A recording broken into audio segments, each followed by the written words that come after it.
నుంచి ఈ 14వ రోజు దైవ సన్నిధికి వచ్చిన మీ అందరికీ మరొకసారి వందనాలు తెలియచేస్తూ దేవుని మాటలు మనం చదువుకుందాం. నిర్గమాకాండం 27వ అధ్యాయం 6-7 వచనాల్ని మనం చదువుకుందాం.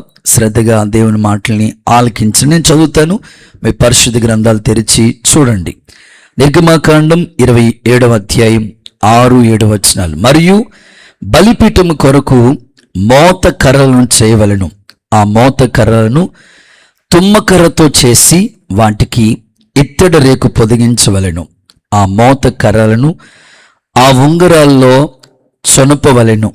ఆ బలిపీఠమును మోయుటకు ఆ మోత కర్రలు దాని 2 ప్రక్కలను ఉండవలెను.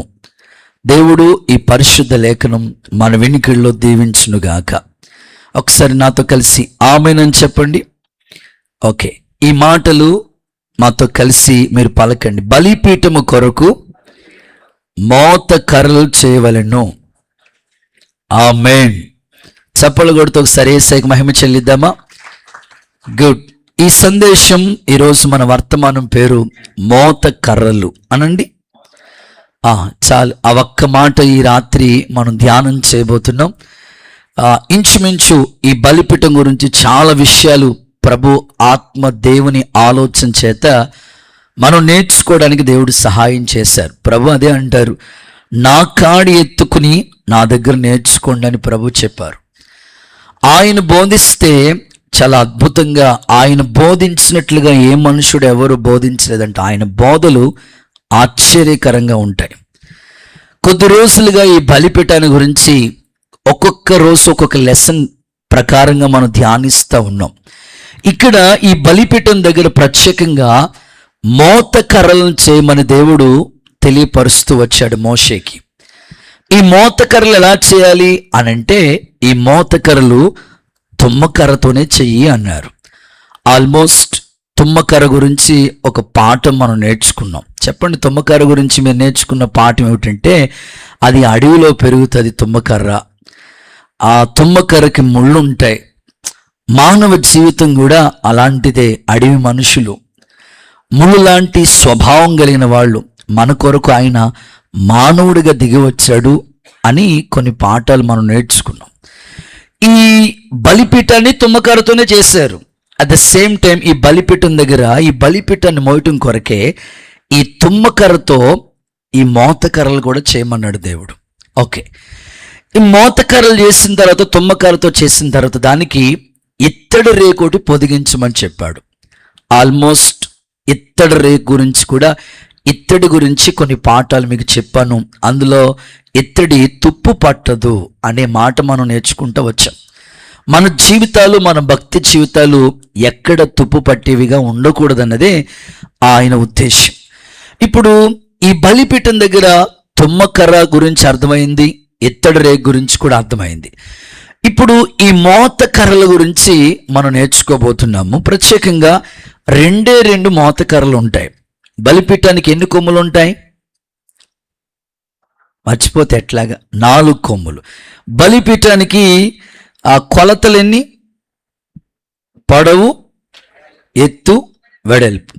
ఓకే, ఈ బలిపీఠానికి నిన్నటి రోజు కాకుండా మొన్న రోజు నేర్చుకున్నాం కదా, మర్చిపోయారు. 4 యేసు రక్తమే చేయం. గుర్తు చేస్తున్నా, 4 కొమ్ములు అయిపోయినాయి అక్క. ఉంగరాలు యేసు రక్తమే, 4 ఉంగరాలు. Very good. ఈ మోతకర్రలు మాత్రం 4 కాదు,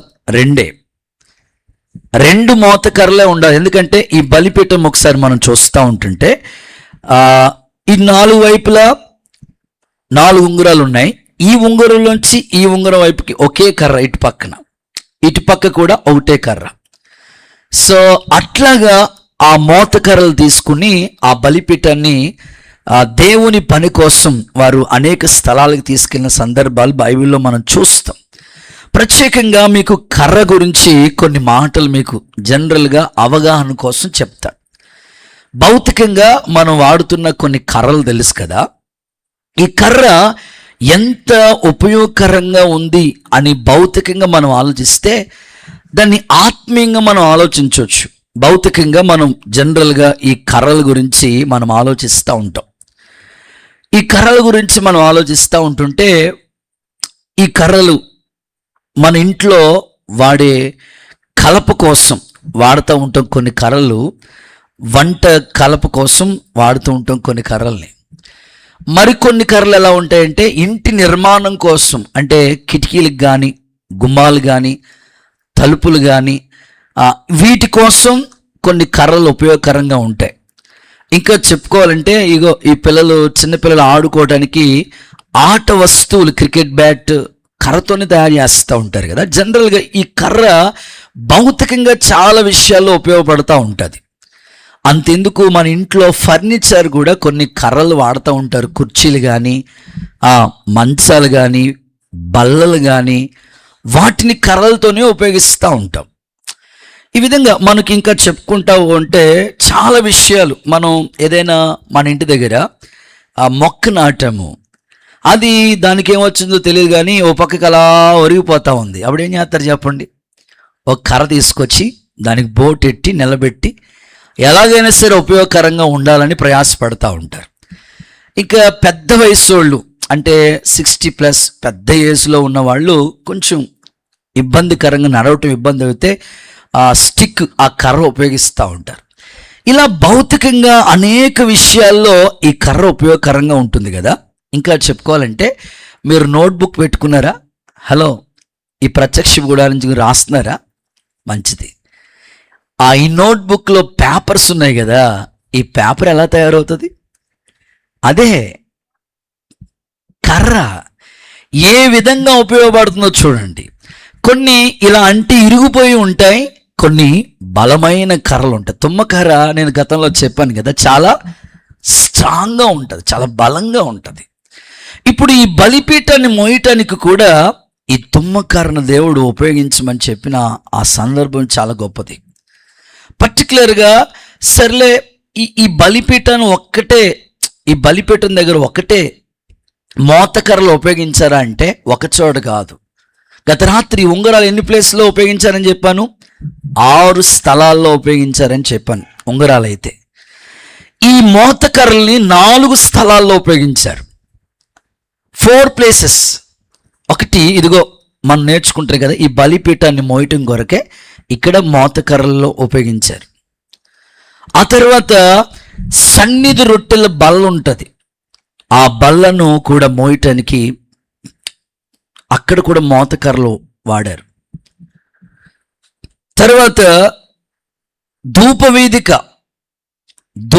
దగ్గర కూడా మోతకర్రలను ఉపయోగించారు.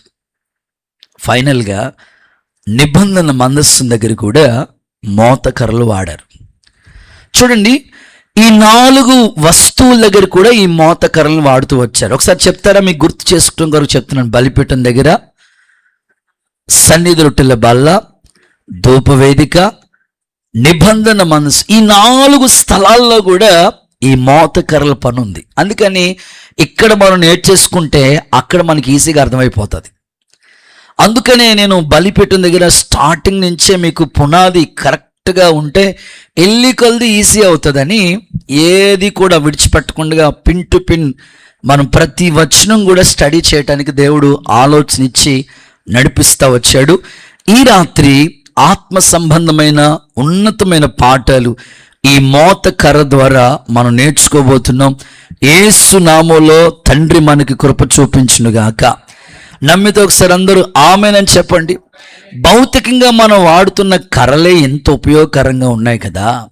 ఇంకా ఒక విషయం మర్చిపోయాను, చపాతీ చేయాలంటే చపాతీ కర్ర ఒకటి ఉంటుంది, పప్పు అదేదో అంటారు, అది తిప్తాం కదా, దానికి ఒక కర్ర వాడుతూ ఉంటారు.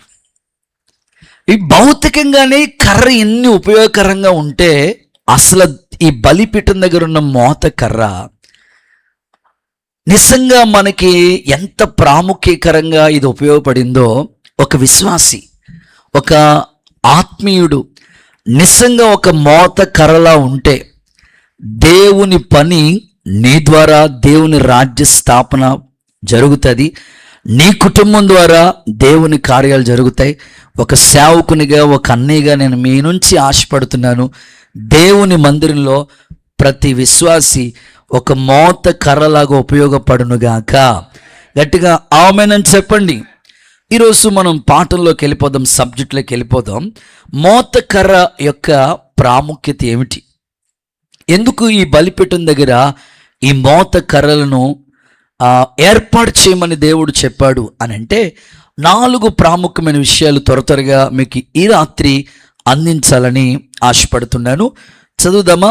నెంబర్ 1, మొదటి మాట సంఖ్యాకాండం 4వ అధ్యాయం.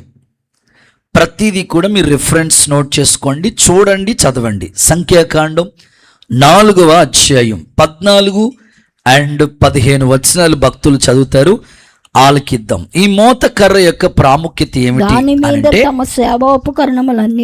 దాని మీద సేవ ఉపకరణములన్నిటినీ అనగా ధూపార్తి ముండ్లు గరిటెలు గిన్నెలనైన బలిపీఠము యొక్క ఉపకరణాలన్నిటినీ దాని మీద పెట్టి ఓకే సముద్ర వత్సల చర్మమైన కప్పను దాని మీద పరిచి దాని మోత కర్ర అదిగో అక్కడి నుంచి చెక్ చేసుకోండి. దాని మోత కర్రలకు తగిలించాలి. దండు ప్రయాణమైనప్పుడు ఆ దండు ప్రయాణమే వెళుతున్నప్పుడు అహరోను అతని కుమారులు పరిశుద్ధ స్థలము యొక్క ఉపకరణములన్నిటిని కప్పుట ముగించిన తర్వాత కహాతీయులు దాన్ని మోయవలెను. అయితే వారు చావకయుండునట్లు పరిశుద్ధమైన దాన్ని ముట్టుకోకూడదు. ఇవి ప్రత్యక్ష గుడారంలో కహాతీయుల భారం. ఇక్కడ సందర్భం చెప్తూ మోత కర్రల గురించి ఈ 2 వచనాల్లో ఒక అద్భుతమైన సారాంశాన్ని దేవుడు మోషే ద్వారా రాయించిన మాటలు మనం చదువుకుంటూ వచ్చాం. సింపుల్గా చెప్తాను. మొదటి మాట, ఈ మోత కర్రలు యొక్క ప్రాముఖ్యత ఏమిటనంటే దేవుని భారాన్ని మోస్తున్నాయి అనండి. ఇంకొకసారి చెప్దామా? దేవుని భారాన్ని మోస్తున్నాయి. ఎలా చెప్పగలరు? బలిపీఠం ఎవరు? యేసుక్రీస్తు ప్రభు. ఈ బలిపీఠాన్ని మోయటానికి ఇదిగో ఈ మోత కర్రలు ఉన్నాయి. దేవుని భారాన్ని మోస్తున్నాయి. అక్కడ మోయటానికి కూడా ఎవరిని పడితే వాళ్ళని దేవుడు అక్కడ ఎన్నుకోలేదు, కానీ కహాతీయులు అనే ఒక వ్యక్తుల్ని దేవుడు ఎంపిక చేసుకున్నట్లుగా మీకు ఆ చదువుకున్న వాక్యంలో మనం గమనిస్తాం. ప్రత్యేకంగా ఈ మోత కర్రల యొక్క స్పెషాలిటీ లేదా ప్రాముఖ్యత, విశిష్టత, మోత కర్రలు మనకి నేర్పించే పాఠాలు ఏంటంటే బలిపీఠం దగ్గర దేవుని భారాన్ని ఈ కర్రలు మోస్తూ ఉన్నాయి. మన ఇంట్లో ఉండే వస్తువులే ఎంతో ఉపయోగకరంగా ఉంటే ఇదిగో దేవుని సముఖంలో ఆవరణంలో ఉన్న ఆ ప్రత్యక్ష గుడారంలో ఆవరణం దగ్గర ఉన్న బలిపీఠం దగ్గర ఈ మోత కర్రలు దేవుని భారాన్ని మోస్తున్నాయి. ఈ రాత్రి ఒక సేవకునిగా, ఒక అన్నగా మిమ్మల్ని అందరినీ నేను అడుగుతున్న మాట ఏమిటంటే మీ వ్యక్తిగత జీవితంలో మీకెన్నో కుటుంబ భారాలు ఉన్నాయి, ఉండనివ్వండి. మీ ఆత్మీయ జీవితంలో కూడా మీ కుటుంబ పరంగా లేదా మీ జీవితంలో కూడా ఎన్నో బరువులు ఉన్నాయి. అయితే యేసుక్రీస్తు ప్రభు సిలువలో మన భారమంతా భరించాడు.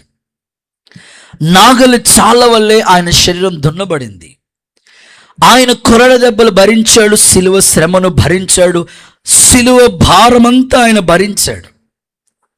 నీ శిక్షను ఆయన భరించాడు. వాక్యం ఇలా అంటుంది కదా, ప్రయాసపడి భారాన్ని మోసుకుంటున్న సమస్త జనులారా నా యొద్దకు రండి, నేను మీకు విశ్రాంతినిస్తాను. ఆయన మనందరి భారాన్ని భరించాడు. ఇప్పుడు మన పాప శిక్ష అంతా కొట్టివేయబడింది. సిలువ మ్రాణి మీద ఆయన మన భారం అంతా భరించాడు. ఇప్పుడు దేవుని సన్నిధికి వచ్చిన నీతో ప్రభు ఏమంటారంటే, దేవుడు మనందరి భారాన్ని భరించాడు కదా, మరి దేవుని భారాన్ని నువ్వు మోయగలుగుతున్నావా? నశించిపోయే ఆత్మలు ఎన్నో మన కళ్ళ ముందు ఉన్నాయి. వారు నశించిపోతే మాకెందుకు అనే భావన కాకుండా వారు దేవుని ప్రజలే, దేవుని సొత్తైన ప్రజలుగా మార్చాలనేది దేవుని సంకల్పం. ఇంకా వారు లోకంలో ఉన్నారు. ప్రభువా, నశించిపోయే ఈ ఆత్మల్ని రక్షించడానికి నేను ఏ విధంగా ప్రయాసపడాలో, ఈ భారాన్ని మోయటానికి నాకు కావలసిన కృపనివ్వయ్యా అంటే తప్పకుండా ఆ భారాన్ని దేవునికి ఇస్తాడు. ప్రార్థించే భారం, కనీసం నువ్వు అనేకుల దగ్గరికి వెళ్ళి చెప్పి సువార్త చెప్పే అవకాశం లేదు కాబట్టి కనీసం ప్రార్థించే ఆ భారం నీ గుండెల్లో ఉంటే ఖచ్చితంగా దేవుని భారాన్ని నువ్వు మోస్తున్నట్లు. సువార్త భారం, పౌలు అంటారు కదా, సువార్త ప్రకటించవలసిన భారం నా మీద మోపబడి ఉంది. అయ్యో, సువార్త ప్రకటించకపోతే నాకు శ్రమ అనే మాటను చూస్తాం. ఈ రాత్రి దేవుని భారాన్ని మోయటానికి అక్కడ కహాతీయులను దేవుడు ఎన్నుకున్నాడు. మీరు అడగొచ్చు, అన్నయ్య ఈ కహాతీయులు ఎవరు? చరిత్రలోకి వెళ్ళాల్సిందే. ఇప్పుడు చెప్తాను మీకు. లేవీయులు అనండి. ఇంకొకసారి గట్టిగా చెప్పండి అమ్మా, లేవీయులు. అన్నయ్య లేవీయులు ఎవరన్నయ్య? అదే మన యాకోబు అని ఉన్నాడు కదా. యాకోబు కుటుంబాన్ని మనం చూస్తే యాకోబుకి 12 మంది కుమారులు, ఒక కుమార్తె. మొదటి కుమారుడు రూబేను, నెక్స్ట్ షిమ్యోను, మూడోవాడి పేరు లేవి. ఈ లేవి వంశాల నుంచి వచ్చిన వాళ్ళే లేవీయులు. సింపుల్గా లేవి వంశం నుంచి వచ్చిన వాళ్ళే లేవీయులు. లేవి కుటుంబం అంతటిని. ఈ యాకోబు యొక్క మూడో కుమారుడైన లేవి వంశం నుంచి వచ్చిన వాళ్ళందరూ కూడా లేవీయులు. ఈ లేవీయులకి దేవుడు సేవా భాగ్యాన్ని, సేవ చేసే ఆ ధన్యత, దేవుని పని మోసే ఆ భాగ్యాన్ని దేవుడు వాళ్ళకి ఇచ్చాడు. ఈ లేవీకి వివాహమైంది. ఆయనకి పిల్లలు పుట్టారు, 3 పిల్లలు పుట్టారు. మొదటోడి పేరు గెర్షోను, రెండోవాడి పేరు కహాతి, మూడోవాడి పేరు మొరారి. కొంచెం కష్టంగా ఉన్నాయి కదా, మొరమొరాలా ఉన్నాయి కదా, ఒకసారి చెప్దామా? గెర్షోను, కహాతు, మొరారి. ఈ 3 కుమారులు. గెర్షోను పుట్టినోళ్ళందరూ కూడా గెర్షోనీయులు. వంశావళిని చూడండి దేవుడు ఎలా సెట్ చేస్తూ వచ్చాడో. ఆ తర్వాత కహాతుకు సంబంధించిన వంశం అంతా కూడా కహాతీయులు. మొరారీకి సంబంధించిన వాళ్ళందరూ కూడా మొరారీయులు. ఇప్పుడు సింపుల్గా చెప్పాలంటే లేవి కుటుంబంలోంచి వచ్చారు. లేవీలు ఆల్రెడీ యాజక ధర్మం చేస్తూ ఉన్నారు. అట్ ద సేమ్ టైం వాళ్ళ పిల్లలు కూడా యాజక ధర్మం, దేవుని పరిచర్యకు ఉపయోగకరంగా ఉన్నారు. ఈరోజు ఒక సేవకునిగా నేను కోరుకునేది ఏంటంటే, ఎంతోమంది ప్రపంచవ్యాప్తంగా ఎంతోమంది సేవకులు సేవ చేస్తున్నారు, చాలా సంతోషం. వారి పిల్లల దగ్గరకు వచ్చినప్పటికీ సేవ ధర్మము ఆగిపోతుంది. నేను కోరుకునేది ఏమిటంటే, దైవ సేవకులు ఎలా సేవ చేశారో వారి పిల్లలు కూడా, వారి తరతరాలు కూడా దేవుని సేవా భారం మోసే బిడలుగా ప్రతి కుటుంబంలో యాజక ధర్మము జరిగేటట్లుగా యేసు నామములో కృప విస్తరించునుగాక. ఇప్పుడు ప్రత్యేకంగా ఈ యొక్క బలిపీఠం దగ్గర ఈ మోతకర్రలు ఏం పని చేస్తున్నాయంటే, దేవుని భారాన్ని, ఆ బలిపీఠాన్ని మోయటానికి ఉపయోగపడుతున్నాయి. అందులోకి ఈ బలిపీఠం దగ్గర ఈ మోతకర్రలు ఈ బలిపీఠాన్ని మోయటానికి కహాతీయులను ఎన్నుకున్నాడు దేవుడు. అలాగని గెర్షోనీయులు, మొరారీలు కూడా చేయలేదా? చేశారు. ఇప్పుడు మీకు సింపుల్గా ఏబిసి అని 3 మాటలు చెప్తాను. ఇందులో మీకు సింపుల్గా గుర్తుపెట్టుకు, ఎందుకంటే ఇది పెద్ద సబ్జెక్టు. గెర్షోనీయుల గురించి, మొరారీల గురించి, కహాతీయుల గురించి ప్రభు చిత్తమైతే బైబిల్ స్టడీలో మనం నేర్చుకుందాం. ఈ 3 గురించి వాళ్ళు చేసే పనులు ఏంటో మాత్రం సింపుల్గా మాత్రం చెప్పేసి ముందుకు వెళ్ళిపోతాను. అర్థమైంది కదా? లేవీలంటే ఎవరు? యాకోబు యొక్క కుమారుడు. ఆ కుమారుడికి పుట్టినోళ్ళే లేవీలు.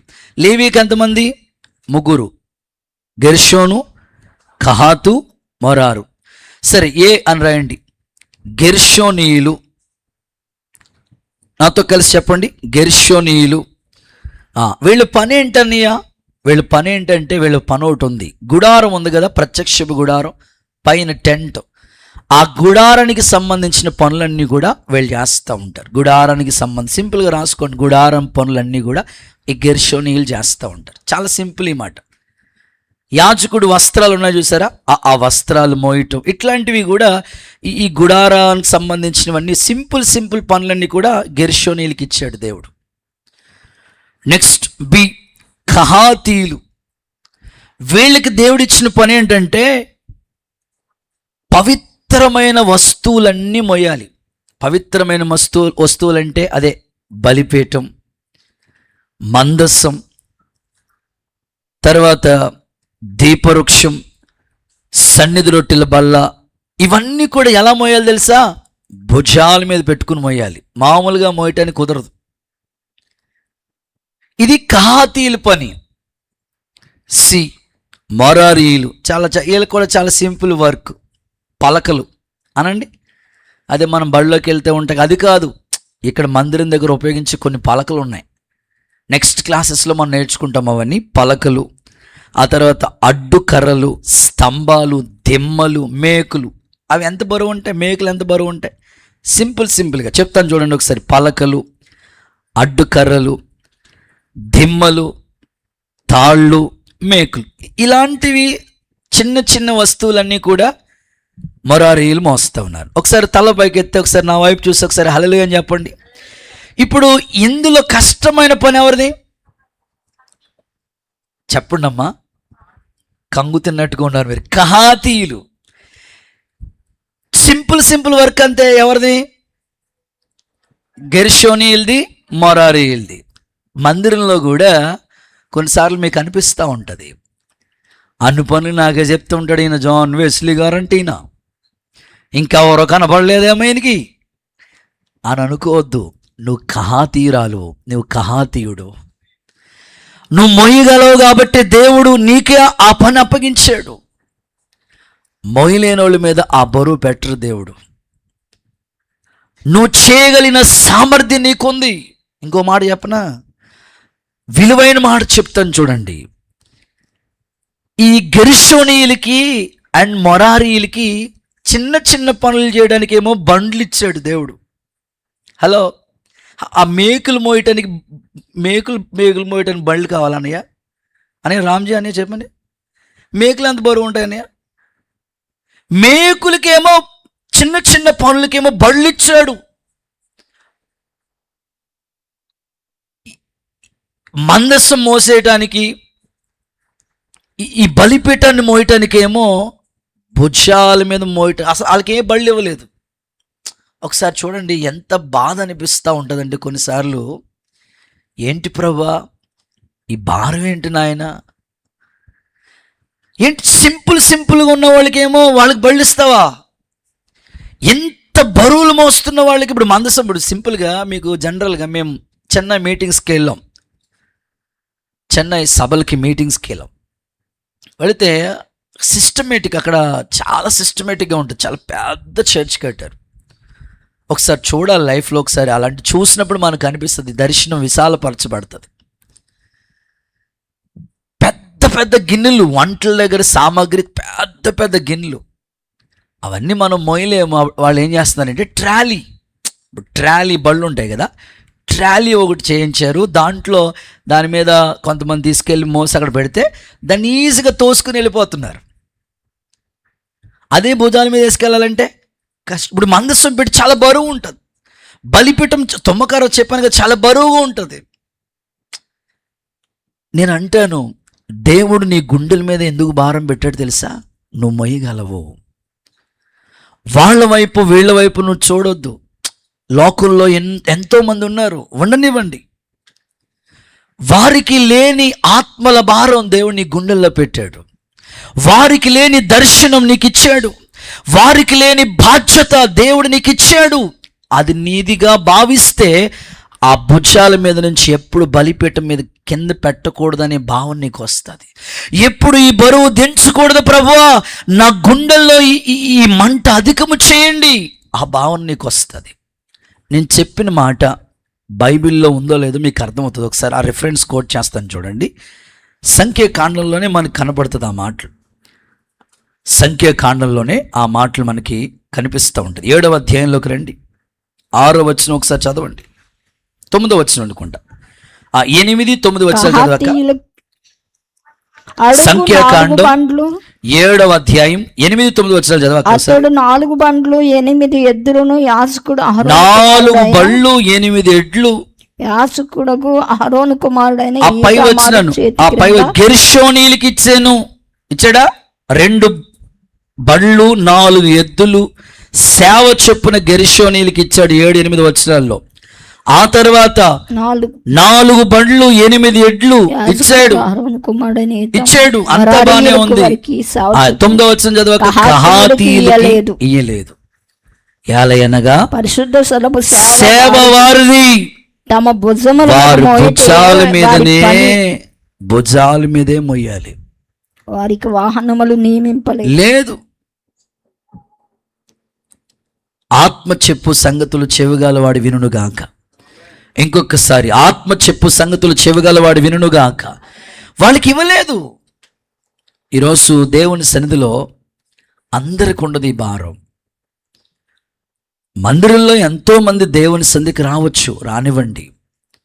కానీ మందస్సాన్ని కానీ ఈ బలిపీఠాన్ని కానీ భుజాల మీద ఎత్తుకునే భారం కొంతమందికే ఉంటుంది. అందులో మీరున్నారు. ఇక్కడ కూర్చున్న వాళ్ళందరూ ఉన్నారు. ఈ మాటలు వింటున్న ప్రతి వారి హృదయంలో ఈ భారం ఉంది.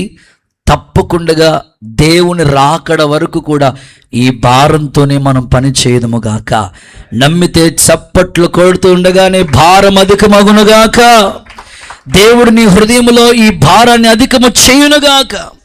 కొన్నిసార్లు అనిపిస్తూ ఉంటుంది, ఎవరైనా కనబడితే చూడండి, వెంటనే సువార్త చెప్పేస్తూ ఉంటారు.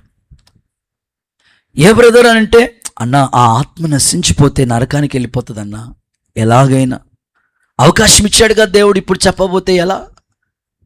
ఈరోజు మీ ఆత్మీయ జీవితంలో కూడా ఈ కహాతీయులకి, లేవి యొక్క కుమారులకి దేవుడు ఎంత భారాన్ని ఇచ్చాడో. ఈరోజు సేవ చేస్తున్న సేవకులందరూ ఉన్నారు. వారి పిల్లలకి కూడా ఇదే భారాన్ని దేవుడు అధికము చేయునుగాక. ఇదే దర్శనంతో వాళ్ళు సేవ చేయుదురుగాక. అలాంటి భారంతో విశ్వాసులకి, సేవకులకి గుండెల్లో ఎంత భారాన్ని దేవుడు పెట్టాడో అదే భారంతో మీరు మీ ఇంటోళ్ళ కోసం, మీ స్వజనుల కోసం, మీ తోటి వాళ్ళ కోసం, మీ కొలీగ్స్ కోసం మీరు పొందుకున్న రక్షణ వాళ్ళకి కూడా కావాలి ప్రభా. వారు నశించిపోవడం నీ చిత్తం కాదయ్యా అనే భావనతో మీరు పనిచేయండి. తప్పకుండా మీ గుండెల్లో భారం అధికము చేయునుగాక. చూడండి, వాక్యంలో ఈ మాట మీకు చదివిస్తాను. పౌలు గారికి ఒక అద్భుతమైన భారాన్ని దేవుడు పెట్టాడు గుండెల్లో. కొరింథీయులకు రాసిన 2వ పత్రిక 11వ అధ్యాయం 28వ వచనంలో పౌలు తన యొక్క పరిచయం గురించి మాట్లాడుతూ ఇలా చెప్తున్నాడు. ఇవన్నీ కాకుండా సంఘాల గురించిన చింత కలదు. ఈ భారం నాకు ప్రతిరోజు అధికమవుతుంది. పౌలు యొక్క భారం ఏంటంటే సంఘము గురించి, సంఘములో ప్రజల గురించి ప్రతిరోజు ఆ భారం దేవుడు అధికం చేస్తున్నాడట. సువార్తను గూర్చిన భారం, సంఘాన్ని గూర్చిన భారం, ఆత్మల గూర్చిన భారం, ప్రార్థన పరిచయం గూర్చిన భారం, ఈ విధంగా తన జీవితం అంతా కూడా సేవా భారంతో పని చేసుకుంటూ వెళ్ళాడు. ఈరోజు దేవుని మందిరానికి వచ్చిన మీ ఆత్మీయ జీవితంలో ఈ బలిపీఠం యొక్క చివరి పాఠానికి వచ్చిన మనం, ఈ మోతకర్రలు మనకి ఏమి నేర్పిస్తున్నాయనంటే దేవుని భారాన్ని మోస్తూనే ఉన్నాయి. ఆ మోయటానికి కూడా దేవుడు కహాతీలకి, లేవి కుమారులైన కహాతీలకి దేవుడు ఆ పని అప్పగించాడు. నిన్ను కూడా దేవుడు లోకంలోంచి వేరు చేసి ప్రత్యేకపరిచి రక్షణించి ఈ బలిపీఠం దగ్గర తీసుకొచ్చిన నీ ఆత్మీయ జీవితంలో ఈ భారం నా నాటికి అధికమయ్యేటట్లుగా ప్రభు నీకు సహాయము చేయునుగాక. ఈ కృపతోనే దేవుడు నిన్ను నడిపించునుగాక. అఫ్కోర్స్ మీరు అనవచ్చు, అన్నయ్య మా ఇంట్లోనే చాలా భారాలు ఉన్నాయి అన్నయ్య, పిల్లలు ఉన్నారన్నయ్య, వాళ్ళకి పెళ్ళిళ్ళు చేయాలి, అదో భారం ఉంది, ఇల్లు కట్టాలి, భారం ఉందన్నయ్య, వాళ్ళ చదువుల నిమిత్తమే డబ్బులు కావాలన్నయ్య, భారాలు ఉన్నాయి. ఓకే, నీవు ఈ భూమి మీద వాళ్ళ కొరకు ఎన్ని సమకూర్చినా భారంతో పనిచేస్తున్నావు. నీకు అన్ని విధాలుగా ప్రభు సహాయం చేస్తాడు. అయితే అవన్నీ ఇక్కడే విడిచిపెడతాం. అయితే నిత్య రాజ్యంలో బలా నమ్మకమైన మంచి దాసుడని ప్రభు దగ్గర నుంచి సాక్ష్యం పొందటానికి ఆత్మల భారంతో కూడా మీరు పని చేయండి. మీ భారము యేసు నామములో అధికమగునుగాక. బైబిల్ గ్రంథంలో యేసుక్రీస్తు ప్రభు శిష్యులు చాలామంది ఉన్నారు. అయితే యేసు ప్రభు సిలువ మోసుకుంటా వెళుతున్నప్పుడు ఒక్క శిష్యుడు వచ్చి ఆయన మోస్తున్న ఆ సిలువ భారాన్ని ఆయన మోయటానికి ముందుకు వచ్చాడు. ఎవరు ఆయన పేరు చెప్తారా? కురేనీయుడైన సీమోన్. చదువుదాం ఆ మాట. లూకా సువార్త 23:26. లూకా సువార్త 23:26. వారు ఆయన్ని తీసుకొని పోచున్నారు. వారు ఆయనను తీసుకుని పోతూ ఉన్నప్పుడు పల్లెటూరు నుండి వచ్చుచున్న కురేనీయుడైన సీమోను అనే ఒక శిష్యుడు యేసు వెంట యేసయ్య వెంట సిలువ మోయటానికి అతని మీద ఆ సిలువను పెట్టారు. అంటే ఎంతో మంది శిష్యులు ఉన్నారు, కానీ అక్కడ సిలువ మోయటానికి మాత్రం ఒక్కడే వచ్చాడు. ఈరోజు దేవుని మందిరంలో ఎందరో ఉండనివ్వండి, కానీ దేవుడు నీకు భారం అధికం చేసి ఆధ్యాత్మికంగా ఈ సిలువను ఎత్తుకోగలిగిన కృప యేసు నామములో తండ్రి నీకు అనుగ్రహించునుగాక. అనుదినము నా సిలువను ఎత్తుకుని నన్ను వెంబడించమన్నాడు ప్రభు. ఒక చిన్న ఉదాహరణ చెప్తాను, మీకు చాలా ఈజీగా అర్థమవుతుంది. ఒక తండ్రిని ఒక యవనస్తుడు భయంకరంగా తిడతా ఉన్నాడు. మామూలుగా కాదు, అసలు నోటికొచ్చినట్లుగా వాళ్ళ నాన్నని తిడతానే ఉన్నాడు. నడుచుకుంటూ వెళ్తున్నాడు, దారిలో తిట్టుకుంటూ వెళ్తున్నాడు. అదొక పొలాలు, అలా నడుచుకుంటూ వెళ్ళిపోతున్నాడు. నడుచుకుని వెళ్ళేవాడు మామూలుగా అట్లా తిట్టుకుంటూ వెళ్తున్నాడు. ఆ పక్కన ఎవరో తాతయ్య గారు లాంటి ఆయన ఒక ఆయన ఆ పొలాల దగ్గర పని చేసుకుంటా, ఈడెవడరా బాబు తిట్టుకుంటూ వెళ్తున్నాడు, ఏ బాబు ఎక్కడా అనేది అని అడిగాడు. మాది ఇది ఏ ఊరు అన్నాడు. ఎవరిని తిడుతున్నావయ్యా అన్నాడు. ఎవరిని తిట్టడం ఏముంది, మా నాన్న. హే, జన్మనిచ్చిన తండ్రిని ఎవరైనా తిడతారా? ఎందుకు తిడుతున్నావు? మా నాన్న లాంటి పనికిమాలుడు అవసరం ఉండకూడదు, అది ఇది ఇది అని ఓ భయంకరంగా తిడతా ఉన్నాడు. ఒరే, అట్లా అనకూడదు. తండ్రి అంటే ఎంత కష్టపడతాడు,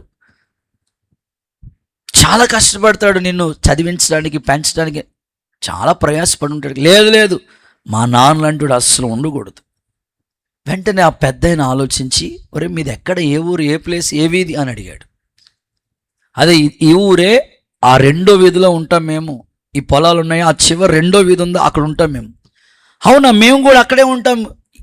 ఎన్నో ఇల్లు, ఎలా ఉంటుంది మీ ఇల్లు? అదేలా ఉంటుంది లచ్చని ఇల్లు అన్నాడు. వెంటనే మీ నాన్న పేరేంటని అడిగాడు. మా నాన్న పేరా పలానా పేరు అని చెప్పాడు. అవునా, అరే బాబు మీ నాన్న లాంటి నాన్న అసలు ఈ భూమి మీద ఎలాంటి వాడు ఎవరు ఉండరురా, మీ నాన్న చాలా మంచి. అదిగో నీకేదో తెలిసినట్టుగా చెప్తావు, నాకు తెలుసా నీకు తెలుసా? పిల్లలు అలాగే మాట్లాడుతూ ఉంటారు కదండి. అస్సలు మా నాన్న అంత మంచోడు ఎవరు ఉండరు ఈ భూమి మీద, చెడ్డోడు అంత ఉండరు, అట్లా మాట్లాడతారు. లేదు లేదు, అసలు మీ నాన్న ఎంత మంచోడు తెలుసా, ఈ ఊర్లోనే అలాంటి తండ్రి లాంటి వాడు ఎవరు ఉండరురా బాబు, అంత మంచోడు మీ నాన్న. ఏమైంది తాత అని అడిగాడు. చెప్తాను వినరా. నువ్వు చిన్నప్పుడు ఉయ్యాల్లో పాలు తాగే వయసులో ఉన్నావు. నువ్వు పుట్టిన తర్వాత మీ అమ్మగారు చనిపోయారు, కానీ మీ నాన్న ఒక తండ్రి పిల్లల్ని ఇంత అద్భుతంగా పెంచుతాడా అనడానికి మీ తండ్రి చాలా కష్టపడ్డాడు. ఆ రోజు పాలు ఇవ్వటానికి సరిగ్గా ఏమీ లేకపోతే పాలు కోసమని వెళ్ళాడు. ఇంట్లోనే ఉయ్యాలుంది, పాలు కోసమని వెళ్ళాడు. పాలు తీసుకొచ్చే లోపల ఎలా అంటుకుందో తెలియదు, మీ ఇల్లు అంటుకుపోతా ఉంది. ఆ ఉయ్యాల లోపల నువ్వు కూడా కాలి బూడిదైపోయే పరిస్థితులు వచ్చేసినాయి. ఆ టైంలో ఊరోళ్ళు అందరినీ కేకేశాడు మీ నాన్న. అందరూ వచ్చాం కానీ, అందరూ చూస్తున్నాం కానీ ఎవరు సాహసం చేయలేదు. కానీ మీ నాన్న తన ప్రాణాలు కోల్పోయినా పర్లేదని సాహసం చేసి ధైర్యంగా దూకి ఉరికి ఉయ్యాల్లో ఉన్న నిన్ను కాపాడి అలా ప్రక్క గెంటి వెంటనే తప్పించుకుందాన్నప్పటికి ఇంకా మంట అధికమైపోయింది. నువ్వు కాపాడబడ్డావు, కానీ మీ నాన్న ఆ మంటల్లో పడి చనిపోయాడు. నిన్ను బ్రతికించడం కోసం, నిన్ను రక్షించడం కోసం, నీ కోసం త్యాగం చేశాడు మీ నాన్న. మీ నాన్న గురించి తెలియక ఇలా అంటున్నావు. వెంటనే ఆ పిల్లోడు అన్నాడు, మరి ఇంత మంచి విషయం నాకెందుకు దాచారు మీరు? చెప్దాం అనుకున్నాను, సమయం రాలేదు, చెప్పలేదు. చెప్దాం అనుకున్నాను, చెప్పలేదు, సమయం రాలేదు, ఎవరు అడగలేదు, చెప్పలేదు. ఒరే, మీ నాన్న చాలా మంచోడు. ఆ తాతతో ఆ పిల్లోడు అంటాడు, మా నాన్న చెడ్డోడని ఎందుకు అనుకున్నానంటే ఈ మంచి విషయం మీలాంటి వాళ్ళు దాచిపెట్టారు కనుకనే నేను చెడ్డోడు అనుకున్నాను. మా నాన్న చిన్నప్పుడే మమ్మల్ని కనేసాడు, పట్టించుకోలేదు, మాకేమీ చూపించలేదు, మాకేమీ ఇవ్వలేదు, మాకు ఇల్లు లేదు, ఏమీ లేదని మా నాన్న తిట్టుకున్నాను. కానీ నేను ప్రాణం అపాయం నుంచి కాపాడాడని నాకు తెలియదు. ఈ సందర్భం నేను మీకు ఎందుకు చెప్పానంటే, యేసు ప్రభు గురించి అన్యజనులు యేసు ప్రభు అమెరికా వాళ్ళ దేవుడు, యేసు ప్రభు ఇంగ్లాండ్ వాళ్ళ దేవుడు, యేసు ప్రభు పలానా కుటుంబానికి సంబంధించిన దేవుడు, ఈ విధంగా యేసు ప్రభువుని గురించి రకరకాలుగా ప్రజలు ఎందుకు అనుకున్నా తెలుసా? ఆయన మంచితనం మీలాంటి వాళ్ళు దాచేశారు చెప్పట్లేదు కనుకనే. మనం ఆయన మంచితనాన్ని పొందుకుని మన వరకే సరిపోతుంది అనుకుంటున్నాం. కానీ ఆయన శిలువ త్యాగాన్ని గురించి, ఆయన పునరుద్ధానాన్ని గురించి, ఆయన సర్వశక్తి కలిగిన కార్యాల గురించి, మేలులు పొందుకున్న మనం, మంచిని పొందుకున్న మనము ఆయన మంచిని ఇంకా దాచి ఉన్నాం. కాబట్టే ప్రజలకు ఇంకా యేసుప్రభు ఎవరో తెలియట్లేదు. నువ్వు పొందుకున్న మేలు సాక్ష్య రూపంలో 10 మంది ఎదుట ఆయన మంచితనాన్ని కనపరచు. ఆ సువార్త భారంతో పనిచేయి, ఆ సంఘ భారంతో పనిచేయి. ఖచ్చితంగా ఈ మోత కర్రలాగా దేవుని భారాన్ని మోసే కృప దేవుడు నీకు ఇచ్చునుగాక. చదువుకునే స్థలాలలో, ఉద్యోగం చేసే చోట, పనిచేసే స్థలంలో, ఎక్కడ నువ్వు వర్క్ చేస్తున్నావో, దేవుడు నీకు ఇచ్చిన ఆయుష్ కొరకు, దేవుడు నీకు ఇచ్చిన ప్రాణభిక్ష కొరకు, దేవుడు నీకు చేసిన మేలు మహోపకారాలను ఎక్కడ దాయొద్దు. అందుకే భక్తుడు అంటాడు, నా ప్రాణమా యెహోవాను సన్నుతించు, ఆయన చేసిన ఉపకారాల్లో దేనిని మర్చిపోవద్దు. ఈ రాత్రి నువ్వు ఏ డిపార్ట్మెంట్లో, ఏ స్థలంలో పనిచేస్తున్నా, దేవుని ద్వారా నువ్వు పొందుకున్న మేలు మాత్రం దాచిపెట్టొద్దు. అనేకులకి పంచు. వారు దేవుని మహిమను గుర్తిస్తారు. ఏదో రోజు వాళ్ళు ప్రభు దగ్గరికి వస్తారు. ఈ భారాన్ని నువ్వు మోసుకుని వెళుదువుగాక. నమ్మితే చప్పలు కొడుతూ యేసయ్యకి మహిమ చెల్లిద్దామా? గుడ్. రెండో మాటలోకి వచ్చేస్తాను. సెకండ్ వన్, ఈ మోతకర్రలు యొక్క ప్రాముఖ్యత ఏంటి? 1, దేవుని భారాన్ని మోస్తున్నాయి. 2, నిర్గమాకాండం 25వ అధ్యాయం 15వ వాక్యాన్ని చూద్దాం. నిర్గమాకాండం 25:15. కర్రలు ఆ మందసపు ఉంగరములోనే ఉండవలెను. నిర్గమాకాండం 25:15. Once again. ఆ మోత కర్రలు ఆ మందసము యొక్క ఉంగరాల్లోనే ఉండాలి. వాటిని దాని యొద్ద నుండి అస్సలు తీయకూడదు. ఆ మోతకర్రలు మందసపు యొక్క ఉంగరాల్లోనే ఉండాలి, దాన్ని అస్సలు అక్కడి నుంచి తీయకూడదు. సో రెండో మాట ఏమిటంటే, ఇవి ప్రయాణానికి సిద్ధంగా ఉన్నాయి. ఆమె చెప్పండి, ఒకసారి గట్టిగా చెప్పండి, నాతో కలిసి చెప్పండి, ప్రయాణానికి సిద్ధంగా ఉన్నాయని చెప్పండి. ఇప్పుడు ఆ మోతకర్ర, ఆ యొక్క మందసం కానీ, ఆ బలిపీఠం కానీ అక్కడే ఉండిపోయటానికి కాదు. ప్రత్యక్షపు గుడారం అంటే అనేకమైన ఈ బిడ్డలు ప్రయాణం చేస్తున్నప్పుడు గుడారాలు వేసుకుంటూ వచ్చారు. ఈ మందసాన్ని అనేక స్థలాలకు తీసుకెళ్లిన అనుభవాలు. ఇప్పుడు ఈ ఉంగరంలోంచి ఈ మోతకర్ర ఏర్పాటు చేసినప్పుడు అది తీసేయకూడదు. ఇక అయిపోయింది కదా, ఇక్కడ దించేసాం కదా, ఈ కర్ర తీసేద్దాం అంటానికి లేదు. మరలా ఎప్పుడు ప్రయాణం అవ్వమంటాడు దేవుడు తెలియదు. వాళ్ళ ప్రయాణ సాధనం ఏంటి? మేఘం కదిలితే వీళ్ళు కదలాలి. మేఘం ఎప్పుడు మూవ్ అవుతుందో వెంటనే వీళ్ళు స్టార్ట్ అయిపోవాలి. మీరు దేవుని మందిరానికి వచ్చారు, మీ వాహనాలతో, స్కూటీతో, స్కూటర్తో, కారుల్లో, లేకపోతే వాకింగ్ ఇట్లా వచ్చారు మీరు. కానీ వాళ్ళ ప్రయాణ సాధనం ఏంటంటే, మేఘం కదిలిందా వీళ్ళు స్టార్ట్ అవుతూ ఉంటారు, మేఘం ఆగిపోయిందా అక్కడ ఆగిపోవాలి. సో వీళ్ళ ప్రయాణంలో ఈ మోతకర్రలు ఏం చెప్తున్నాయంటే, ప్రయాణానికి మేము రెడీగా ఉన్నాము. ఒక్క చోట ఉండిపోవడానికి మోతకర్రలను దేవుడు సిద్ధపరచలేదు. ప్రయాణానికి ముందుకు సాగిపోవాలి. ఈరోజు దేవుడు కూడా మనల్ని ఈ బలిపీఠం దగ్గర ఎందుకు ఉంచాడంటే, ఒక్క ప్రాంతానికి మనం పరిమితం అయిపోతామని కాదు. ప్రభు ఇలా అంటాడు కదా, మీరు పరదేశులను యాత్రికులై ఉన్నారు. ఒక చోట ఉండిపోవడానికి కాదు దేవుడు నియమించింది మనల్ని. మనకు ఒక ప్రయాణం దేవుడు మనకిచ్చాడు. ఆ ప్రయాణం శక్తికి మించింది. ప్రయాణం చేయటానికి వారు నానాటికి బలాభివృద్ధి నుంచి ప్రయాణం చేసినట్లుగా దేవుడు ఈ ప్రయాణ పద్ధతిలో సాగిపోయే కృపను దేవుడు మనకిచ్చునుగాక. చూడండి, ఇశ్రాయేలు యొక్క జర్నీ గురించి చదివిస్తాను చూడండి. నిర్గమకాండం 40వ అధ్యాయం 36 చదవండి అక్క. నిర్గమకాండం 40:36. మేఘము మందిరం మీద నుండి పైకి వెళ్ళినప్పుడల్లా, మేఘము మందిరం పై నుంచి పైకి వెళ్తున్నప్పుడల్లా ఇశ్రాయేలు ఇశ్రాయేలీయులు ప్రయాణం చేస్తా ఉన్నారు. ఇదే వారి ప్రయాణ పద్ధతి. ఇదే వాళ్ళ ప్రయాణానికి పద్ధతి. అంటే మేఘం కదిలితే వాళ్ళు కదలాల్సిందే. మోతకర్రలు అందులోంచి తీయకూడదు, ఖచ్చితంగా ఆ ఉంగరాల్లోనే ఉండాలి. అంటే జర్నీ, నేను రెడీ, ఐఎమ్ రెడీ, సిద్ధంగా ఉన్నాను. మోషే, నువ్వెప్పుడు ప్రయాణం అంటావా? రెడీ, సిద్ధంగా ఉన్నాను. దేవుని పిల్లలు కూడా ఈ అనుభవంలోకి రావాలి. ఆత్మీయులందరికీ ఇదే అనుభూతిని దేవుడు కలుగుచేయునుగాక. నమ్మితే ఒకసారి అందరూ ఆమేనని చెప్తారా? ఇంకొంచెం హుషారుగా హల్లెలూయా చెప్తారా? మనకి దేవుడి దయ వల్ల ఈ పాత మందిరంలో ఉన్నప్పటి నుంచే దేవుడి దయ వల్ల జనరేటర్ దేవుడు మనకి, ఈ కొత్త మందిరం కట్టక ముందు జనరేటర్ దేవుడు మనకి మ్యాక్సిమం ఈ మందిరం కట్టామనుకుంటా, కట్టిన తర్వాత ఆ జనరేటర్ దేవుడి దయ వల్ల మన పరిచర్యకి ఇచ్చాడు దేవుడు. ఏదైనా మీటింగ్ జరుగుతూ ఉంటుంటే సడన్గా పవర్ కట్ అయితే ప్రాబ్లం లేకుండా జనరేటర్ దేవుడు అనుగ్రహించాడు. చాలా సంతోషం.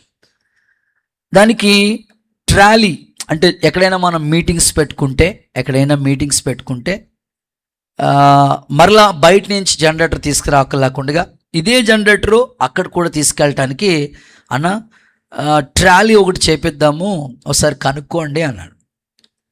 వాళ్ళు అన్నారు, అన్న ట్రాలీకి చాలా అవుతుంది, ఆయన ఎందుకులే అంత దూరం జర్నీ చేయడం ఎందుకులే, మనకంటూ దేవుడు ఇచ్చాడు కదా, ఇక్కడే ఉంచేద్దాం, అక్కడికి కావాలంటే అక్కడ సెట్ చేద్దాం.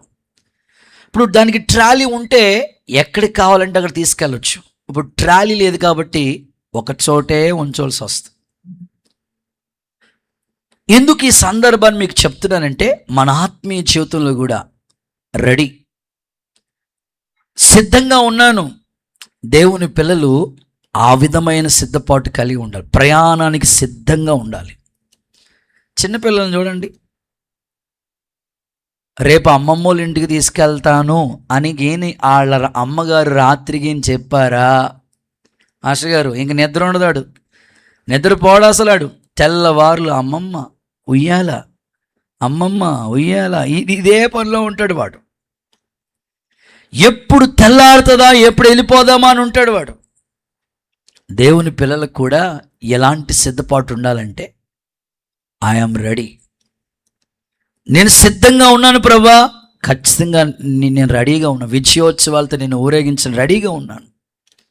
చూడండి, ఆమోసు 4:12 కంఠస్థ వాక్యం కదా, ఇశ్రాయేలులారా ఆయన సన్నిధిలో కనబడటానికే మీరు సిద్ధంగా ఉండండి. ఆమోసు 4:12లో ఈ మాట చూస్తాం. ఇశ్రాయేలులారా మీ దేవుని సన్నిధిలో కనబడటానికి సిద్ధంగా ఉండండి. సో మీరు ఇప్పుడు ఈ ఫాస్టింగ్ ప్రేయర్స్కి సిద్ధపడి వచ్చారు. ఇక్కడికి మార్నింగ్ డ్యూటీకి వెళ్ళారు, లేదా ఆఫీస్కి వెళ్ళారు, పనులోకి వెళ్ళారు, స్కూల్కి వెళ్ళారు, కాలేజ్కి వెళ్ళారు. వచ్చిన వెంటనే మళ్ళీ ఫ్రెష్ అయ్యి ఈరోజు ప్రేయర్కి వెళ్ళాలి, ఫ్రైడే ఖచ్చితంగా వెళ్ళాలి అని మీకు ఎన్ని పనులున్నా ప్రక్కన పెట్టి రెడీ అయ్యి సిద్ధపడి వచ్చారు. సో ఇదే అనుభూతి మీకు ప్రతిరోజు దేవుని సన్నిధిలో కనబడటానికి ఒక సిద్ధపాటు ఉండాలి. ఎందుకో తెలుసా? ఇక్కడ కనబడిన వాళ్ళు అక్కడ కూడా కనబడతారు. ఆమేన్. అలాంటి సిద్ధపాటు యేసు నామములో తండ్రి మనకి దయచేయునుగాక. ఇంకొంచెం గట్టిగా ఆమేన్ అంటారా? మీరు అనుకోనని గడియలోనే ప్రభు రాబోతున్నాడు. అందుకని నువ్వు సిద్ధంగా ఉండాలి. నీవు సిద్ధపడి నీతో కలిసిన సమూహం అంతటినీ సిద్ధపరచమని దేవుడు అంటారు. ఈ మోతకర్రలు నీకు ఏం నేర్పిస్తున్నాయంటే, రెడీగా ఉన్నాం మేము. మేఘం కదిలిందా, ఇంకా రెడీ అవ్వలేదు, మీరు వెళ్ళిపోయిన తర్వాత వస్తారు అంటానికే లేదు, మూవ్ అవ్వాల్సిందే. ప్రభు అలాంటి గొప్ప భాగ్యాన్ని కూడా దేవుడు మనకి దయచేయునుగాక. ఇంకొకసారి ఆమేనందమా? ఇంకొకసారి హల్లెలూయా చెప్దామా? అబ్రహాం ఉన్నాడా? అబ్రహాంగా ఉన్నారు, బైబిల్లో ఉన్నారు. నేను చూపించే దేశానికి వెళ్ళు అన్నాడు అంతే.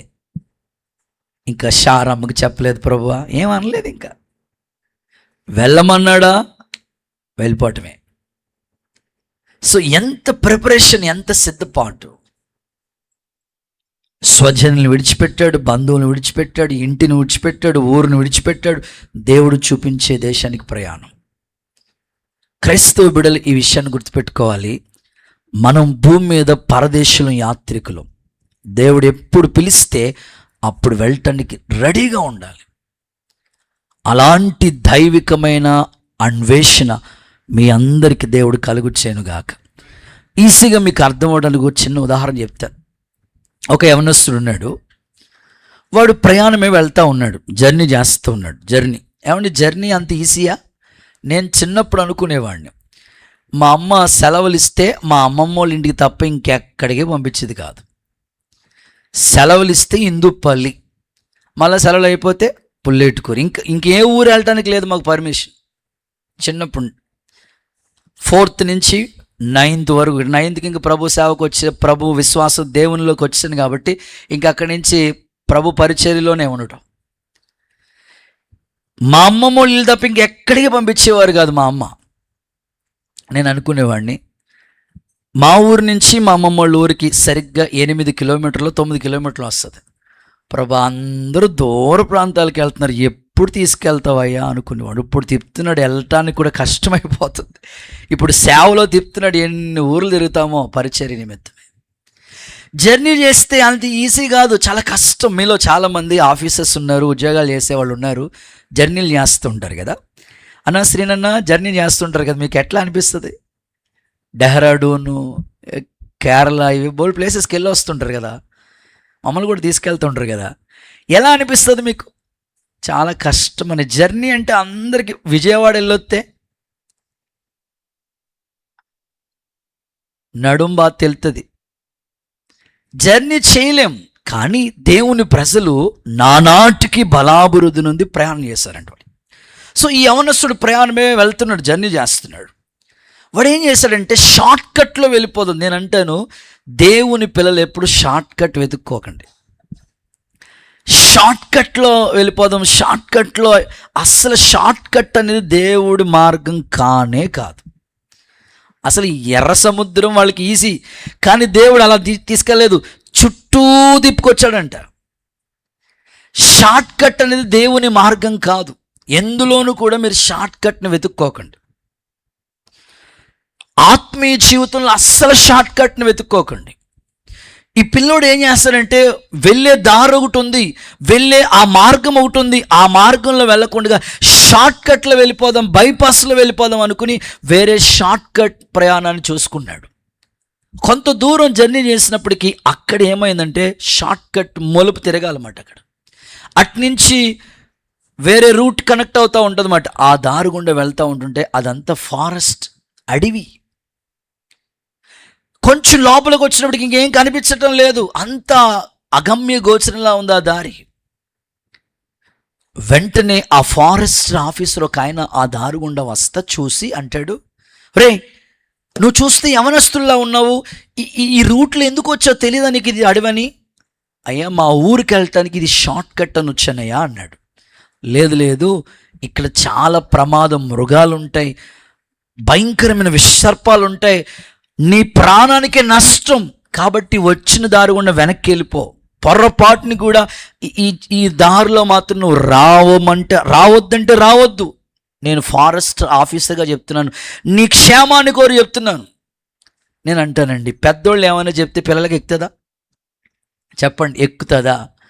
ఒరే నీకు ఎగ్జామ్స్ ఉన్నాయి కదరా, ఒరే ఆ సెల్ ఫోన్తో వద్దురా అంటే అసలు అక్కడే కూర్చుంటాడు వాడు. ఒరే క్రికెట్ చూడొద్దురా అంటే అక్కడే పబ్జీ గేమ్ ఆడు, అక్కడే ఉంటాడు వాడు.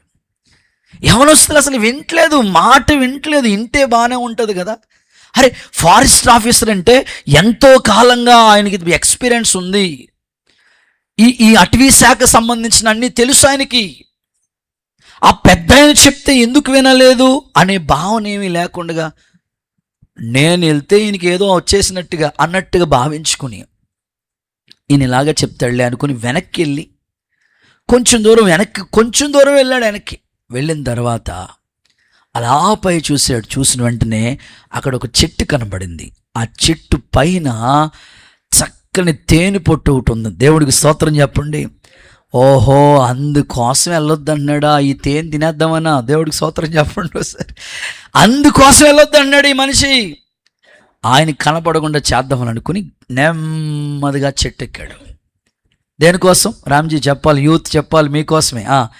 దేనికోసం? తేనె పట్టు. వెంటనే గబగబా చెట్టు ఎక్కిన వెంటనే కొద్దిసేపట్లో చీకటి పడకుండా నీ తేనె తినేసి గబగబా వెళ్ళిపోదాం అనుకున్నాడు. ఎక్కాడు, బాగానే ఎక్కాడు చెట్టు.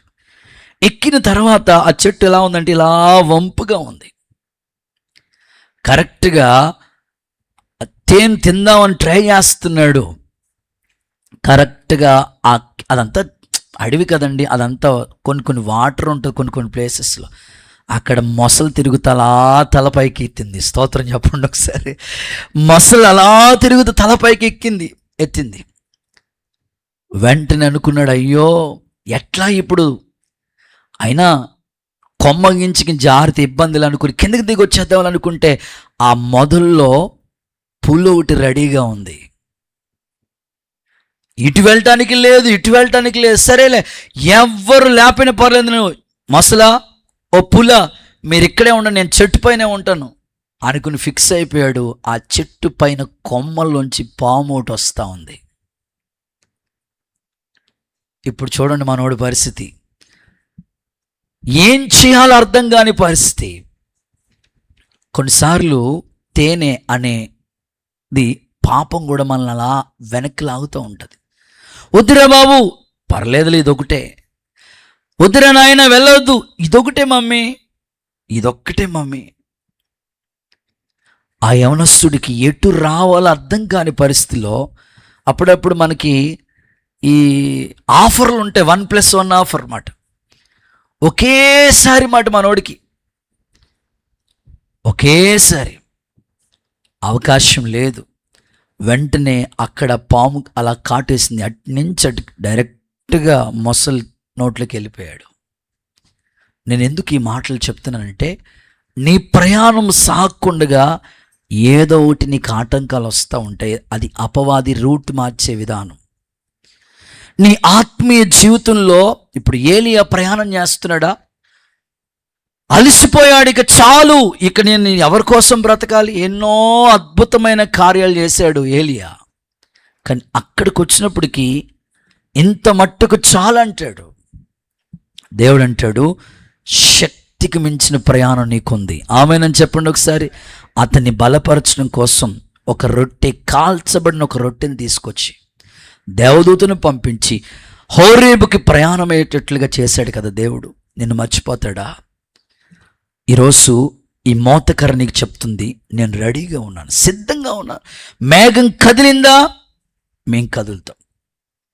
నీ ఆత్మీయ జీవితం కూడా ఎప్పుడు ఒక్క చోట ఆగిపోద్దామని, స్ట్రక్ అయిపోదాం అనుకోవద్దు. కదిలే అనుభవం, ముందుకు సాగిపోయే కృప యేసు నామములో నా తండ్రి మీకు అనుగ్రహించునుగాక. కొంచెం గట్టిగా ఆమేనని చెప్దామా? హల్లెలూయా అని చెప్తారా? ఎప్పటికీ ఆ సిద్ధపాటు. ఆ మాట చదువుదామా? రాజుల మొదటి పుస్తకం 18వ అధ్యాయంలో ఈ మాటలు మనకి కనిపిస్తూ ఉంటాయి.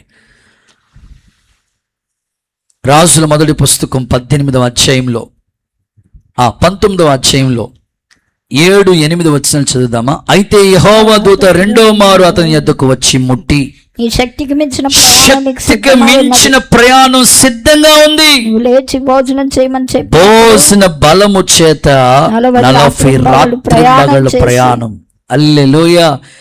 ఏలియా ప్రయాణం ఆగలేదు. ఇక నాన్ స్టాప్గా 40 రోజులు ప్రయాణం చేశాడు. ఈరోజు నేను ఆశిస్తున్నాను, ఎక్కడ నీ ప్రయాణం ఆగిపోయిందో, ఎక్కడ ఆత్మీయతలో ఆగిపోయావో, ఇక చాలు అనుకున్నావో, మరలా శక్తికి మించిన ప్రయాణం ఉందని దేవుడు నేను బలపరుస్తున్నాడు. ఈ మోతకర్రలు ఎప్పుడు ప్రయాణానికి సిద్ధంగా ఉన్నట్లు దేవుని పిల్లలు కూడా ఎక్కడ ఆగిపోకుండా వెనుకున్నవన్నీ మర్చిపో, ముందున్న వాటి కోసం వేగిరపడు.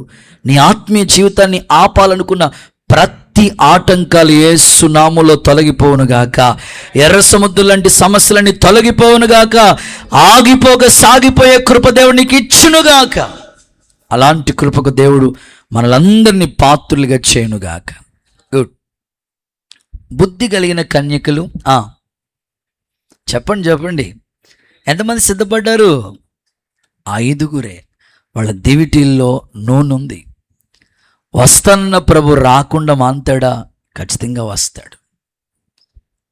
ఆయన వచ్చినప్పుడు ఎత్తబడే గుంపులో ఉండడానికి, ప్రయాణానికి సిద్ధంగా, ప్రభు రాకడికి సిద్ధంగా దేవుడు మనల్ని అలాగూ సిద్ధపరచునుగాక.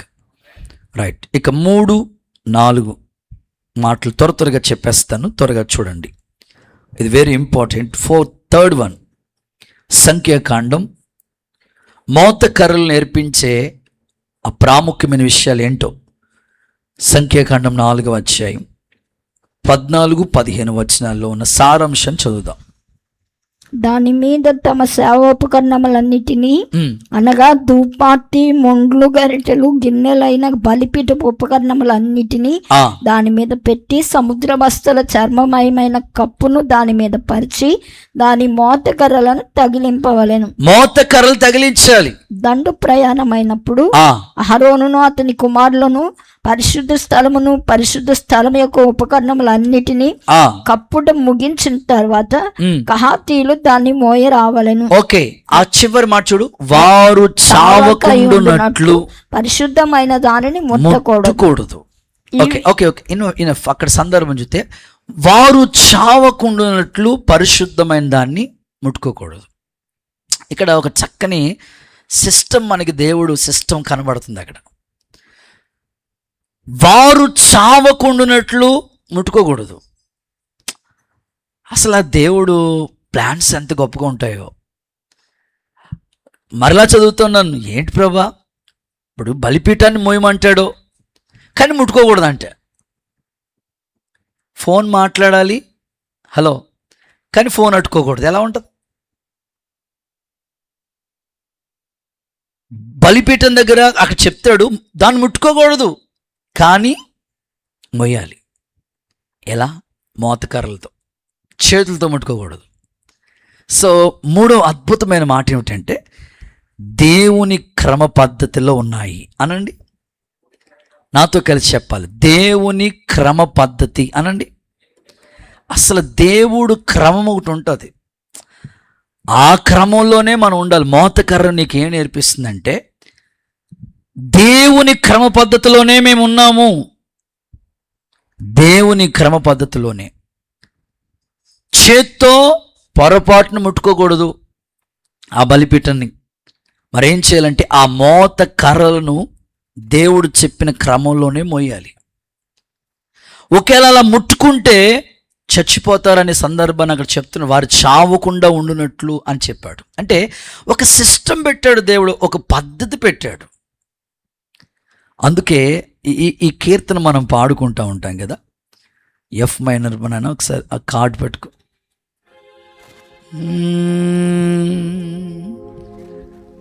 భాగ్యమే సౌభాగ్యమే నీ దివ్య సన్నిధి,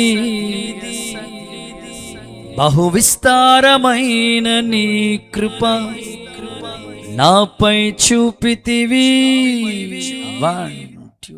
భాగ్యమే సౌభాగ్యమే నీ దివ్య సన్నిధి, బహు విస్తారమైన నీ కృప నాపై. చప్పలు కొడదామా?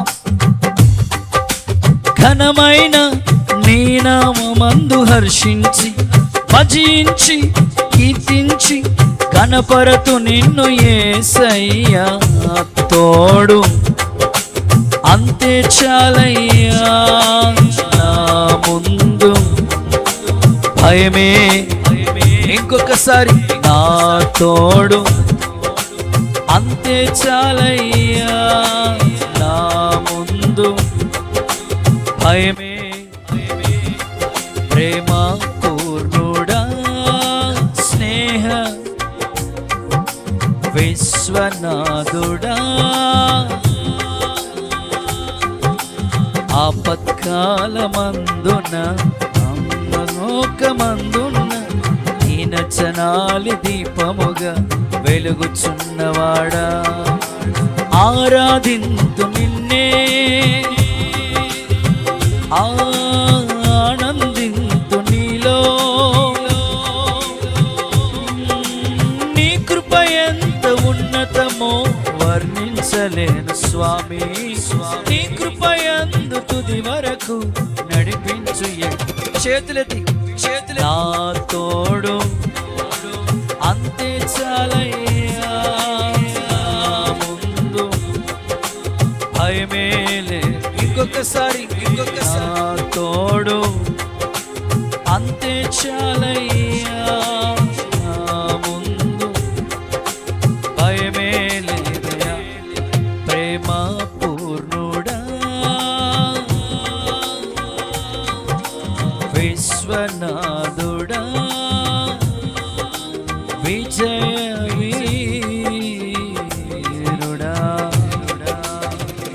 హల్లెలూయా. దేవుని క్రమం చాలా గొప్పదండి. ఈ బలిపీఠం దగ్గరే కాదు, మనం అతి పరిశుద్ధ స్థలంలో ఉన్న మందసాన్ని గురించి కూడా చెప్తాడు. అతి పరిశుద్ధమైన స్థలంలో మందసం ఒకటి ఉంటుంది, దానిపైన కరుణాపీఠం ఉంటుంది. యాజకుడు ఏడాదికి ఒక్కసారి వెళ్ళాలి. తనలో ఏదైనా చిన్న అపవిత్రత ఉంటే అక్కడికక్కడే చనిపోతాడు. తనకి నడానికి ఒక తాడు కడతారు. ఆ తాడు చివరి వరకు, ఆవరణ వరకు దాన్ని తీసుకులాగుతారు. అంటే దేవుని సిస్టమ్ చాలా గొప్పది, దేవుని పద్ధతి చాలా గొప్పది.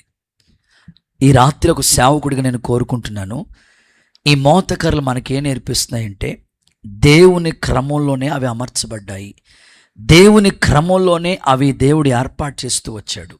దేవుని పిల్లలు కూడా దేవుడికి ఒక క్రమం పెట్టాడు, ఆ క్రమంలోనే మనమందరం నడుచుకోవాలి. అలాంటి విస్తారమైన కృప దేవుడు మీకు ఇచ్చునుగాక. నేను ఇలా చెప్తాను, దేవుని క్రమాన్ని గురించి ఏం చెప్తానంటే, సృష్టి అనండి. ఒకసారి నాతో కలిసి చెప్పండి, సృష్టి అనండి. సృష్టి ఎలా ఉందో ఒకసారి చూడండి, దేవుని క్రమంలో ఉంది. 7 రోజులు ఎలా చేశాడో చెప్తాను, ఫాస్ట్గా రాసుకుంటే మంచిది. సృష్టిని దేవుడు చేసిన విధానం ఒక క్రమంలో ఉంది. ఎప్పుడు ఏం చేశాడో అంత సిస్టమేటిక్గా చేశాడు దేవుడు. మొదటి రోజు వెలుగు, రెండవ రోజు ఆకాశం, మూడవ రోజు భూమి, సముద్రం, చెట్లు, నాలుగవ రోజు సూర్య చంద్ర నక్షత్రాలు,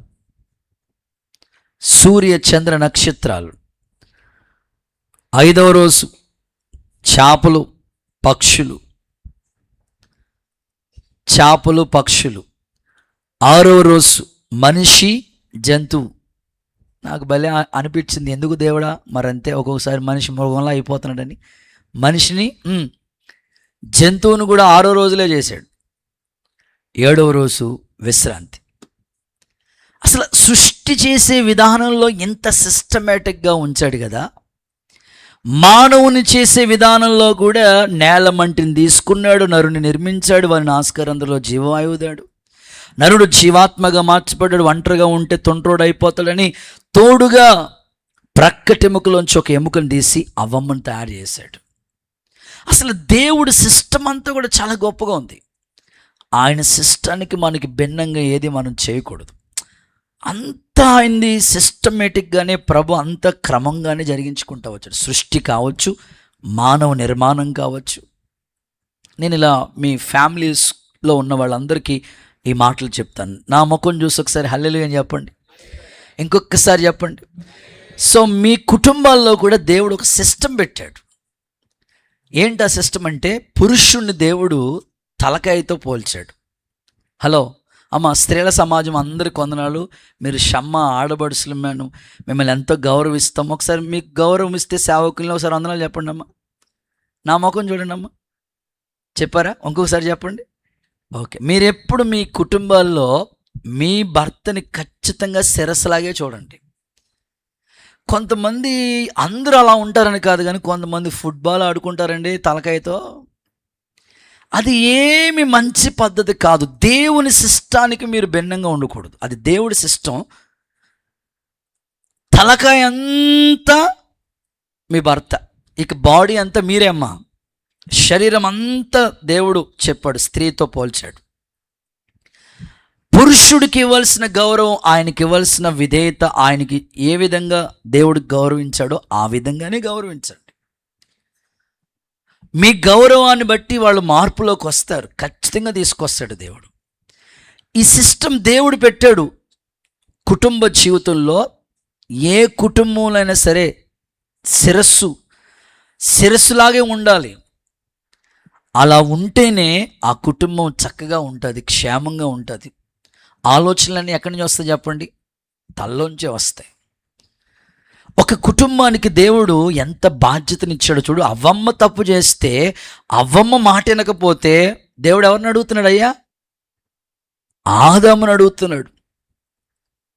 అంటే పురుషులు ఎంత బాగా గుర్తుపెట్టుకోవాలో. కుటుంబ వ్యవస్థలో అడుగుపెట్టిన మీ కుటుంబాలు, ఒక కుటుంబాన్ని గురించి భర్తకి ఎంత బాధ్యత ఉందో ఒకసారి ఆలోచించు. ఒక యజమానుడికి ఎంత బాధ్యత ఉందో ఆలోచించు. అది దేవుని సిస్టమ్, దేవుడు క్రమం. అది ఆ క్రమంలోనే కుటుంబాలు కట్టబడునుగాక.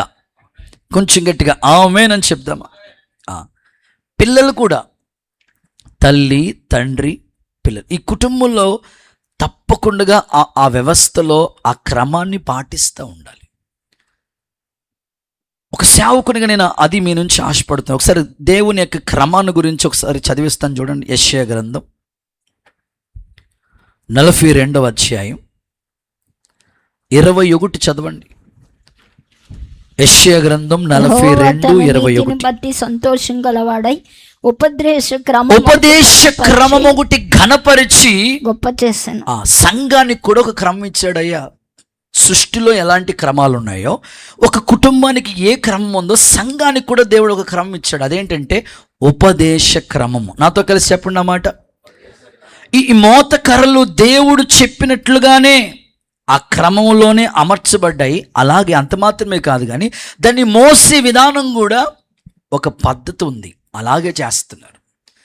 సంఘానికి వచ్చి మన ఆత్మీయ జీవితాలు కూడా ఒక క్రమము. అఫ్ కోర్స్ ఈ కూటాలంటే మీకు పొద్దున్నే డ్యూటీకి వెళ్తారు, ఉద్యోగాలు చేయాలి, స్కూల్కి వెళ్తారు, కాలేజీకి వెళ్తారు, చూసుకుని అన్నీ చక్కబెట్టుకుని వచ్చడానికి కొంచెం ఆలస్యమైన నేను మన్నిస్తున్నాను దేవుని సేవకుడిగా.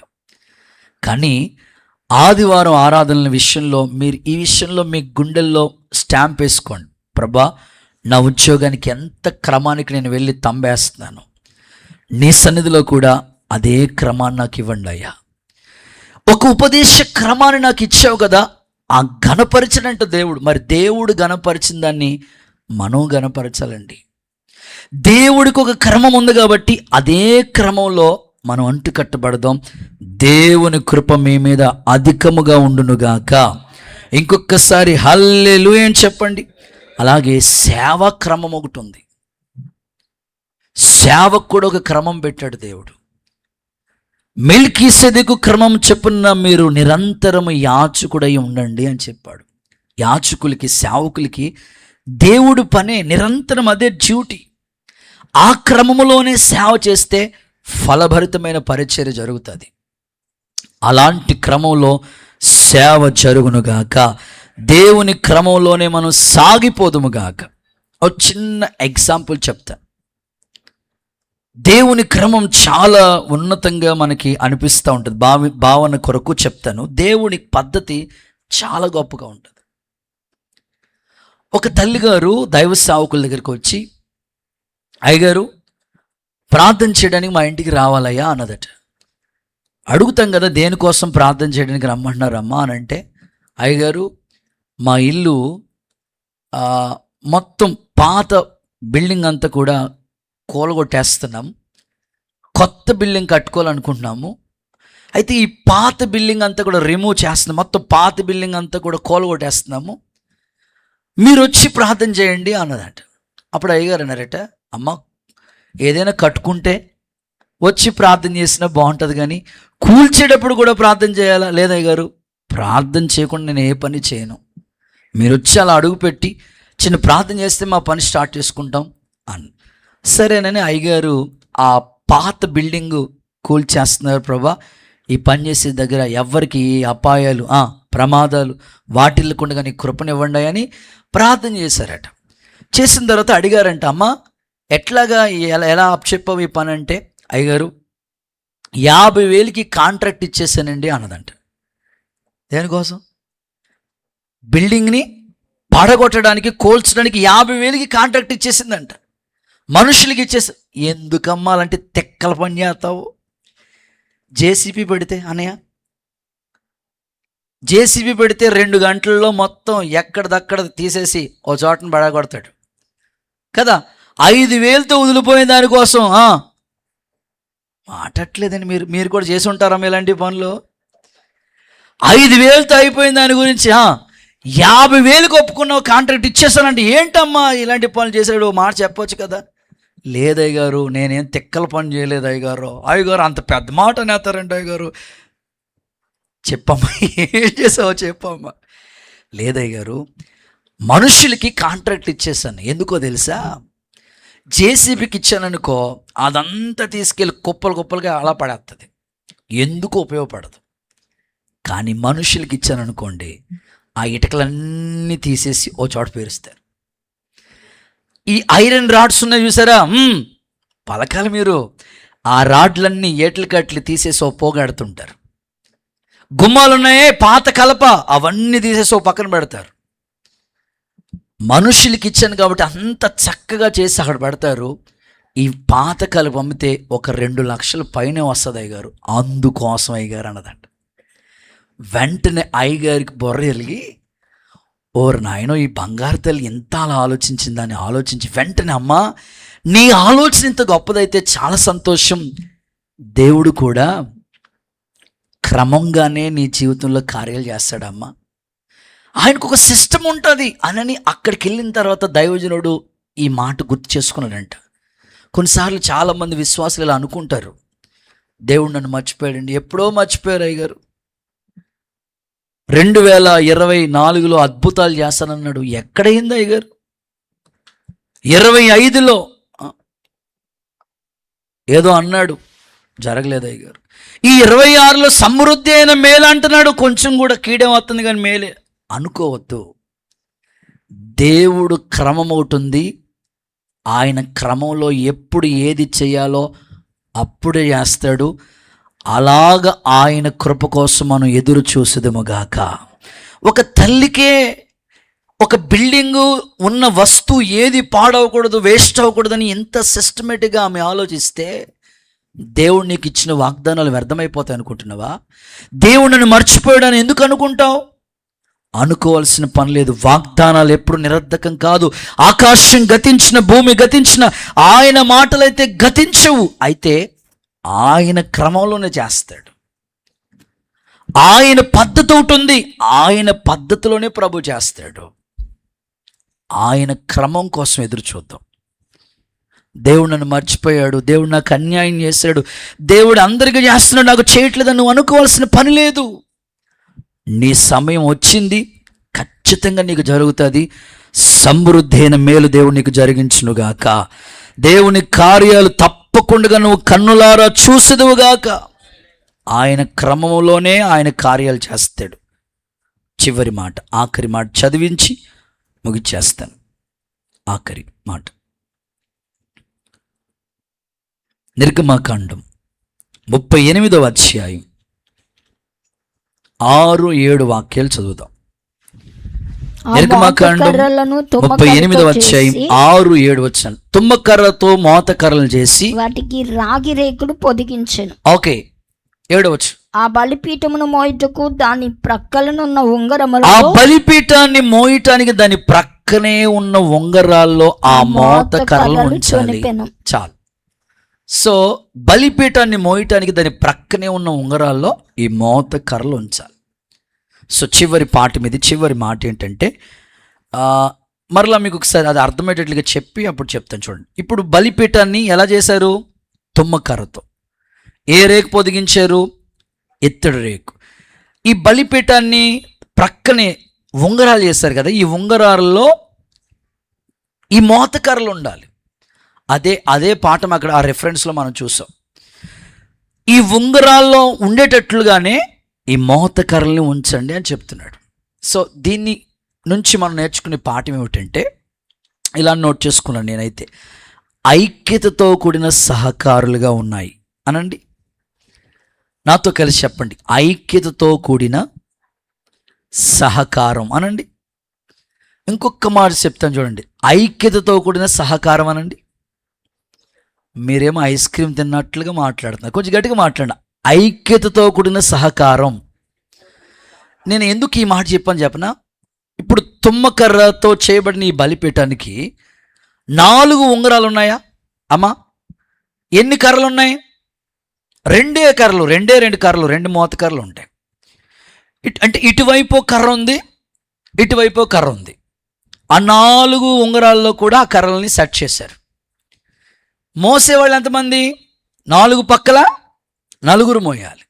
ఇప్పుడు మోసేటప్పుడు ఫర్ ఎగ్జాంపుల్ మనం ఏదైనా మోసుకుని వెళ్ళినప్పుడు ఉన్నవాళ్ళు 4, ఒకడేమో ముందు వెళ్ళిపోతున్నాడు, ఒకడేమో అసలు రావట్లేదు.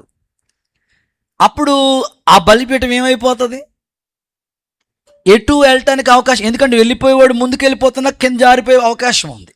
అంటే ఈ 4 మధ్యలో వాళ్ళు మోసుకెళ్తున్నారు, సహకారులుగా ఉన్నారు, మోస్తున్నారు, కరెక్టే. కానీ ఎలా మోస్తారంటే ఐక్యతతో కూడిన సహకారం. అది బలిపీఠం దగ్గర ఈ మోతకర్రలు మనకు నేర్పించే పాఠం ఏమిటంటే, 4 ఇంట్లో 4లో ఎవరు తేడాగా ఉన్నా, ఎవరు సరిగ్గా మోయకపోయినా, నాకెందుకులే ఈ బాధ్యత అనుకున్నా ఆ యొక్క బలిపీఠం ముందుకెళ్దాం, మూవ్ అవ్వదు. అందుకే దేవుని సంఘానికి కూడా మీరిచ్చే సహకారం, మీరిచ్చే సపోర్ట్ ఎలా ఉండాలంటే ఐక్యతతో కూడిన సహకారం. అంటే అఫ్ కోర్స్ దేవుని పరిచర్య అభివృద్ధి కోసం నువ్వేదో సహకరించాలని మనసు నీకు ఇచ్చాడు దేవుడు, గుడ్, చాలా సంతోషం, అభినందిస్తున్నాను. అందరికీ రాలేదు, నీకు ఆ మనసు వచ్చింది, చాలా హ్యాపీనెస్. అయితే నీ తోటోళ్ళు కూడా అదే సహకారులుగా చేసేటట్లుగా వాళ్ళని నువ్వు ఎంకరేజ్ చేయగలిగితే, నువ్వెలాంటి సహకారం మినిస్ట్రీకి పరిచర్యకి అందిస్తున్నావో, నీ తోటి వాళ్ళు, కనీసం నీ ఇంటి వాళ్ళు, కనీసం నీ వీధిలో ఉన్నవాళ్ళు, వాళ్ళు కూడా అదే సహకారులుగా ఉండేటట్లుగా అంత సపోర్ట్ నువ్వు అందించగలిగితే, వాళ్ళని నువ్వు కలుపుకోగలిగితే, ఈ బలిపీఠం అద్భుతంగా ప్రయాణం సాగిపోతుంది. ఎక్కడ ఆగిపోవడానికి అవకాశం లేకుండా దేవుడు సహాయం చేస్తాడు. బాధను కలిగించే విషయం ఏమిటంటే, ఈ 4 మనస్తత్వాలు ఒకటి అవ్వాలి. ఫస్ట్ వాళ్ళు సహకరిస్తున్నారు, మంచిదే, కానీ వాళ్ళు ఎక్కడ ఆగిపోయిన ప్రయాణం ఆగిపోతుంది.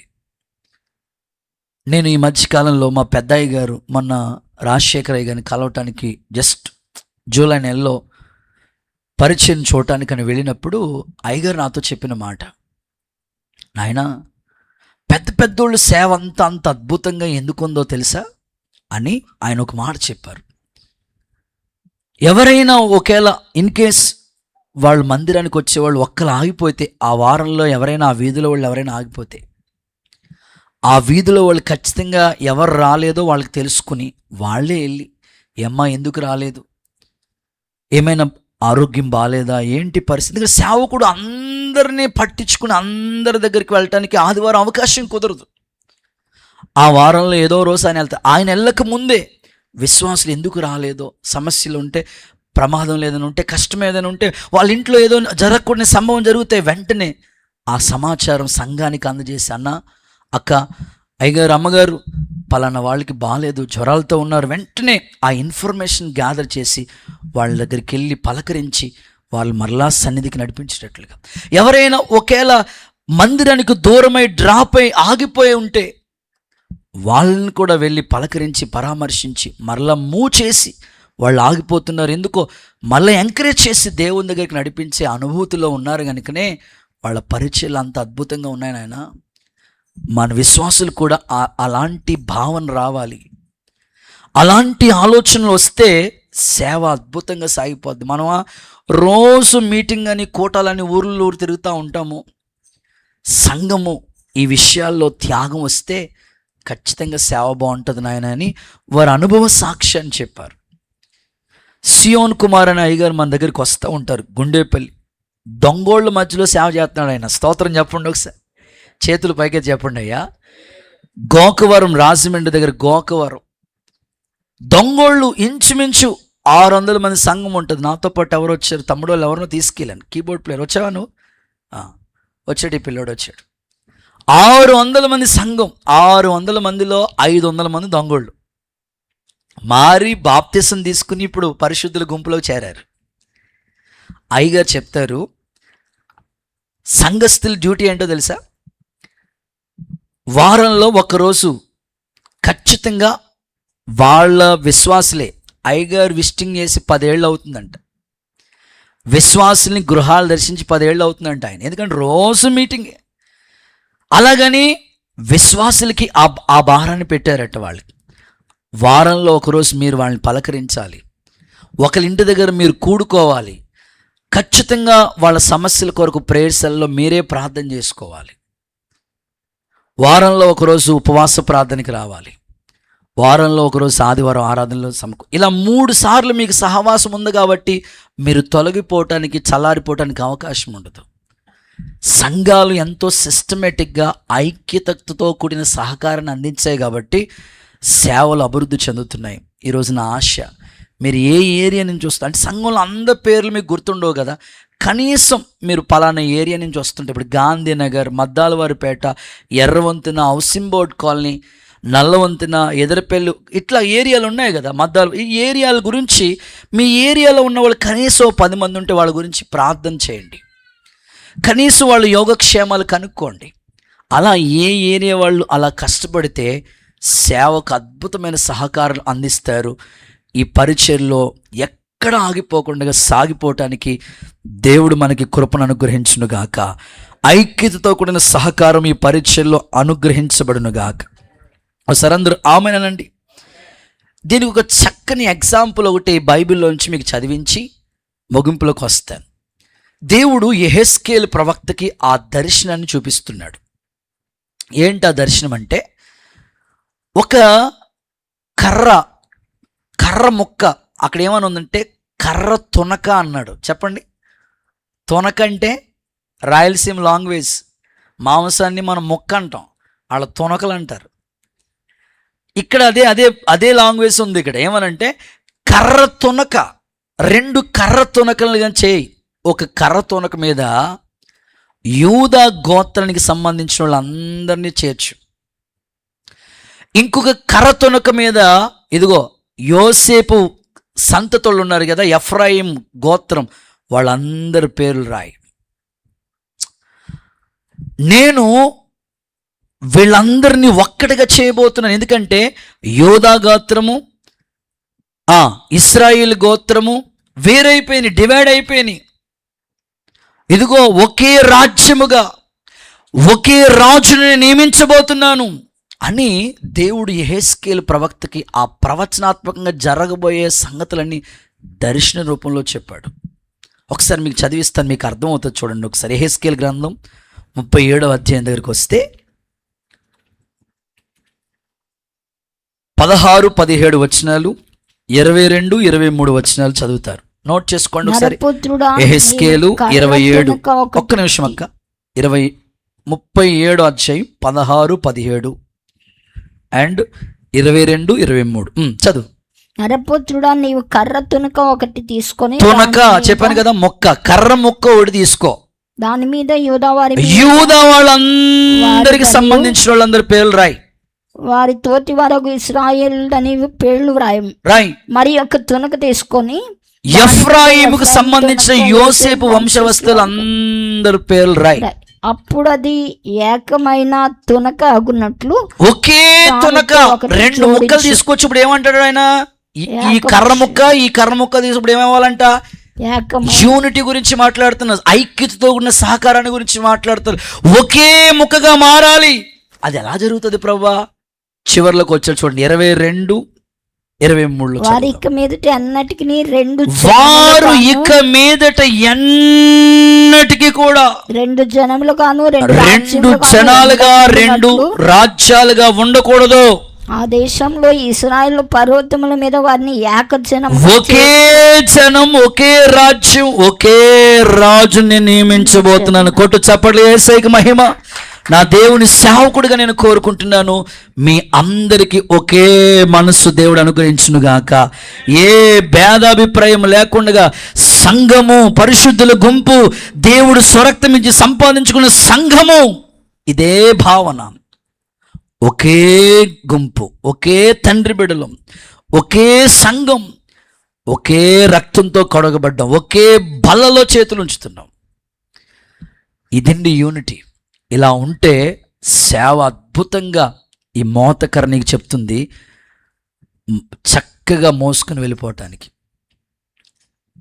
అదే అధ్యాయంలో ఇంకొక మాట కూడా మనం చూస్తాం కదా, ఎండిపోయిన ఎముకలకు జీవం ఎలా వచ్చింది? ఎముకలు ఒకదానితో ఒకటి కలిసినప్పుడు మహాసైన్యంగా చేశాడు దేవుడు. ఆ ఎముకలు ఇశ్రాయేలీలు అని చెప్పాడు అక్కడ. ఈరోజు ఇంకొకరితో కలిసే మనసు నీకు రావాలి. ఎందుకో చెప్పనా? ఒక్కడు 1000 మందిని తరుముతాడు. నాతో కలిసి చెప్పండి, ఎంతమందిని? ఒక్కడు. ఇప్పుడు 1 ఇంటూ లేదా +1 ఇంకొకరు కలిశారు, ఒకటి ఇంకొకటి. ఇప్పుడు ఒక్కరు 1000 మందిని తరిమితే ఇద్దరు ఏం చేయాలి? మన లెక్కల ప్రకారంగా 2000 మందిని తరమాలి. అది లెక్కల శాస్త్రం ప్రకారంగా లెక్క, మన లెక్క అది.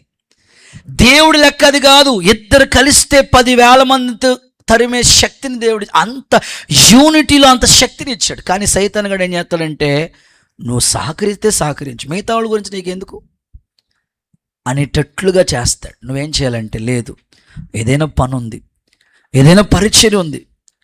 ఫర్ ఎగ్జాంపుల్, ఒక స్థలమే దేవుని మందిరానికి దేవుడు మనకి ఇవ్వబోతున్నాడు. ఈ విషయంలో దేవుడు నీకు ఏదో గొప్ప భారం పెట్టాడు, గుండెల్లో ఏదో ఒక త్యాగం ఇచ్చాడు, నువ్వేదో చేయగలిగావు. నీ తోటి వాళ్ళని కూడా ఇదే సహకారంలోకి తీసుకురాగలిగితే దేవుని పరిచర్య అద్భుతంగా జరుగుతుంది. మందిరాలు కావచ్చు, స్థలాలు కావచ్చు, వస్తువులు కావచ్చు, ఏది చేయాలన్నా అందరూ ఒక్కరి ద్వారా ఏది జరగదండి. ఒక్కరి వల్ల ఏది జరగదు. అందుకనే అదే చెప్తున్నాడు, ఆ 2 కర్ర ముక్కలు ఏమవుతాయంట? ఒకే ముక్కగా. ఒక సేవకునిగా నా ప్రార్థన, సంఘములో ఇలాంటి సహకారం మీరు అందించుదురుగాక. ఎవరైతే చల్లారిపోతున్నారో, ఎవరైతే వెనక్కి వెళ్ళిపోయారో, జారిపోయారో, అందరినీ మరలా నడిపించే ఆ సహకారం దేవుడు మీకు ఇచ్చునుగాక. ఐక్యత గురించి ఒక చిన్న ఉదాహరణ చెప్తాను. ఆ తండ్రికి 4 కొడుకులు అంటండి. 4 కొడుకులు, ఒరే నేను బతుకుండగానే మీరు కొట్టుకుని చచ్చిపోతున్నారా బాబు, నేను చచ్చిపోతే ఏమవుతారా మీరు అనని వాళ్ళ 4 కొడుకులకి పాఠం చెప్పాలని వాళ్ళ నాన్న ఓ పెద్ద కర్రల మోపు ఒకటి పెద్ద తాళ్ళుతో కట్టేసి పట్టుకొచ్చి వాళ్ళ ముందు ఆడేశాడంట. దీన్ని ఎరగొట్టండి రా అని. పెద్ద కర్రల మోపు పెద్ద తాళ్ళతో పగ్గలతో కట్టేసి ఉంది. వాళ్ళు ఎంత ట్రై చేసినా ఆ కర్రల మోపుని విడగొట్టడానికి వాళ్ళ వల్ల కావట్లేదు, ఆ కర్రని విరచడం వాళ్ళ వల్ల కావట్లేదు. వెంటనే ఆ కర్రల మోపులోంచి ఒక కర్ర తీసి 4కి 4 కర్రలు తీసి వాళ్ళకి ఇచ్చాడంటే, ఇప్పుడు ఎరగొట్టండి రానాడంట. ఇలా అంటూ ఇరిగిపోయినాయి. చెప్పాడంటే వాళ్ళకి పాఠం, రే నేను బతుకున్నప్పుడే మీరు కొడుకుని చచ్చిపోతున్నారు, నేను చచ్చిపోయిన తర్వాత మీరు వేరైతే మీ లైఫ్ ముక్కముక్కలు అయిపోతాయి, కలిసి ఉండండి రా అని చెప్పి చచ్చిపోయాడంట ఆయన. స్తోత్రం చెప్పండి ఒకసారి. దేవుడు కూడా సంఘానికి పాఠం చెప్తున్నాడు. మీరు ఎవరైనా కావచ్చు, దేవుని ఇంట్లోకి వచ్చారు కదా, ఒకే రక్తంతో కడగబడ్డారు కదా, ఒకే బలలో ఉన్నారు కదా, అదే భావనతో ఒక్క మనసుతో పనిచేద్దాం, సహకారాన్ని మనం అందిద్దాం. అది ఐక్యతతో కూడి. ఖచ్చితంగా ఈ మోతకర్రలు మనకి నేర్పించే ఈ పాఠం మనం అనుసరించి అలా చేద్దాం. అంతవరకు దేవుడు కృప మనకు తోడై ఉండునుగాక. సమయం అయిపోయింది, ముగించేసాను. చెప్పండి ఒకసారి, నాకు నా పాట నాకు అప్పచెప్పేయండి. మోతకర్ర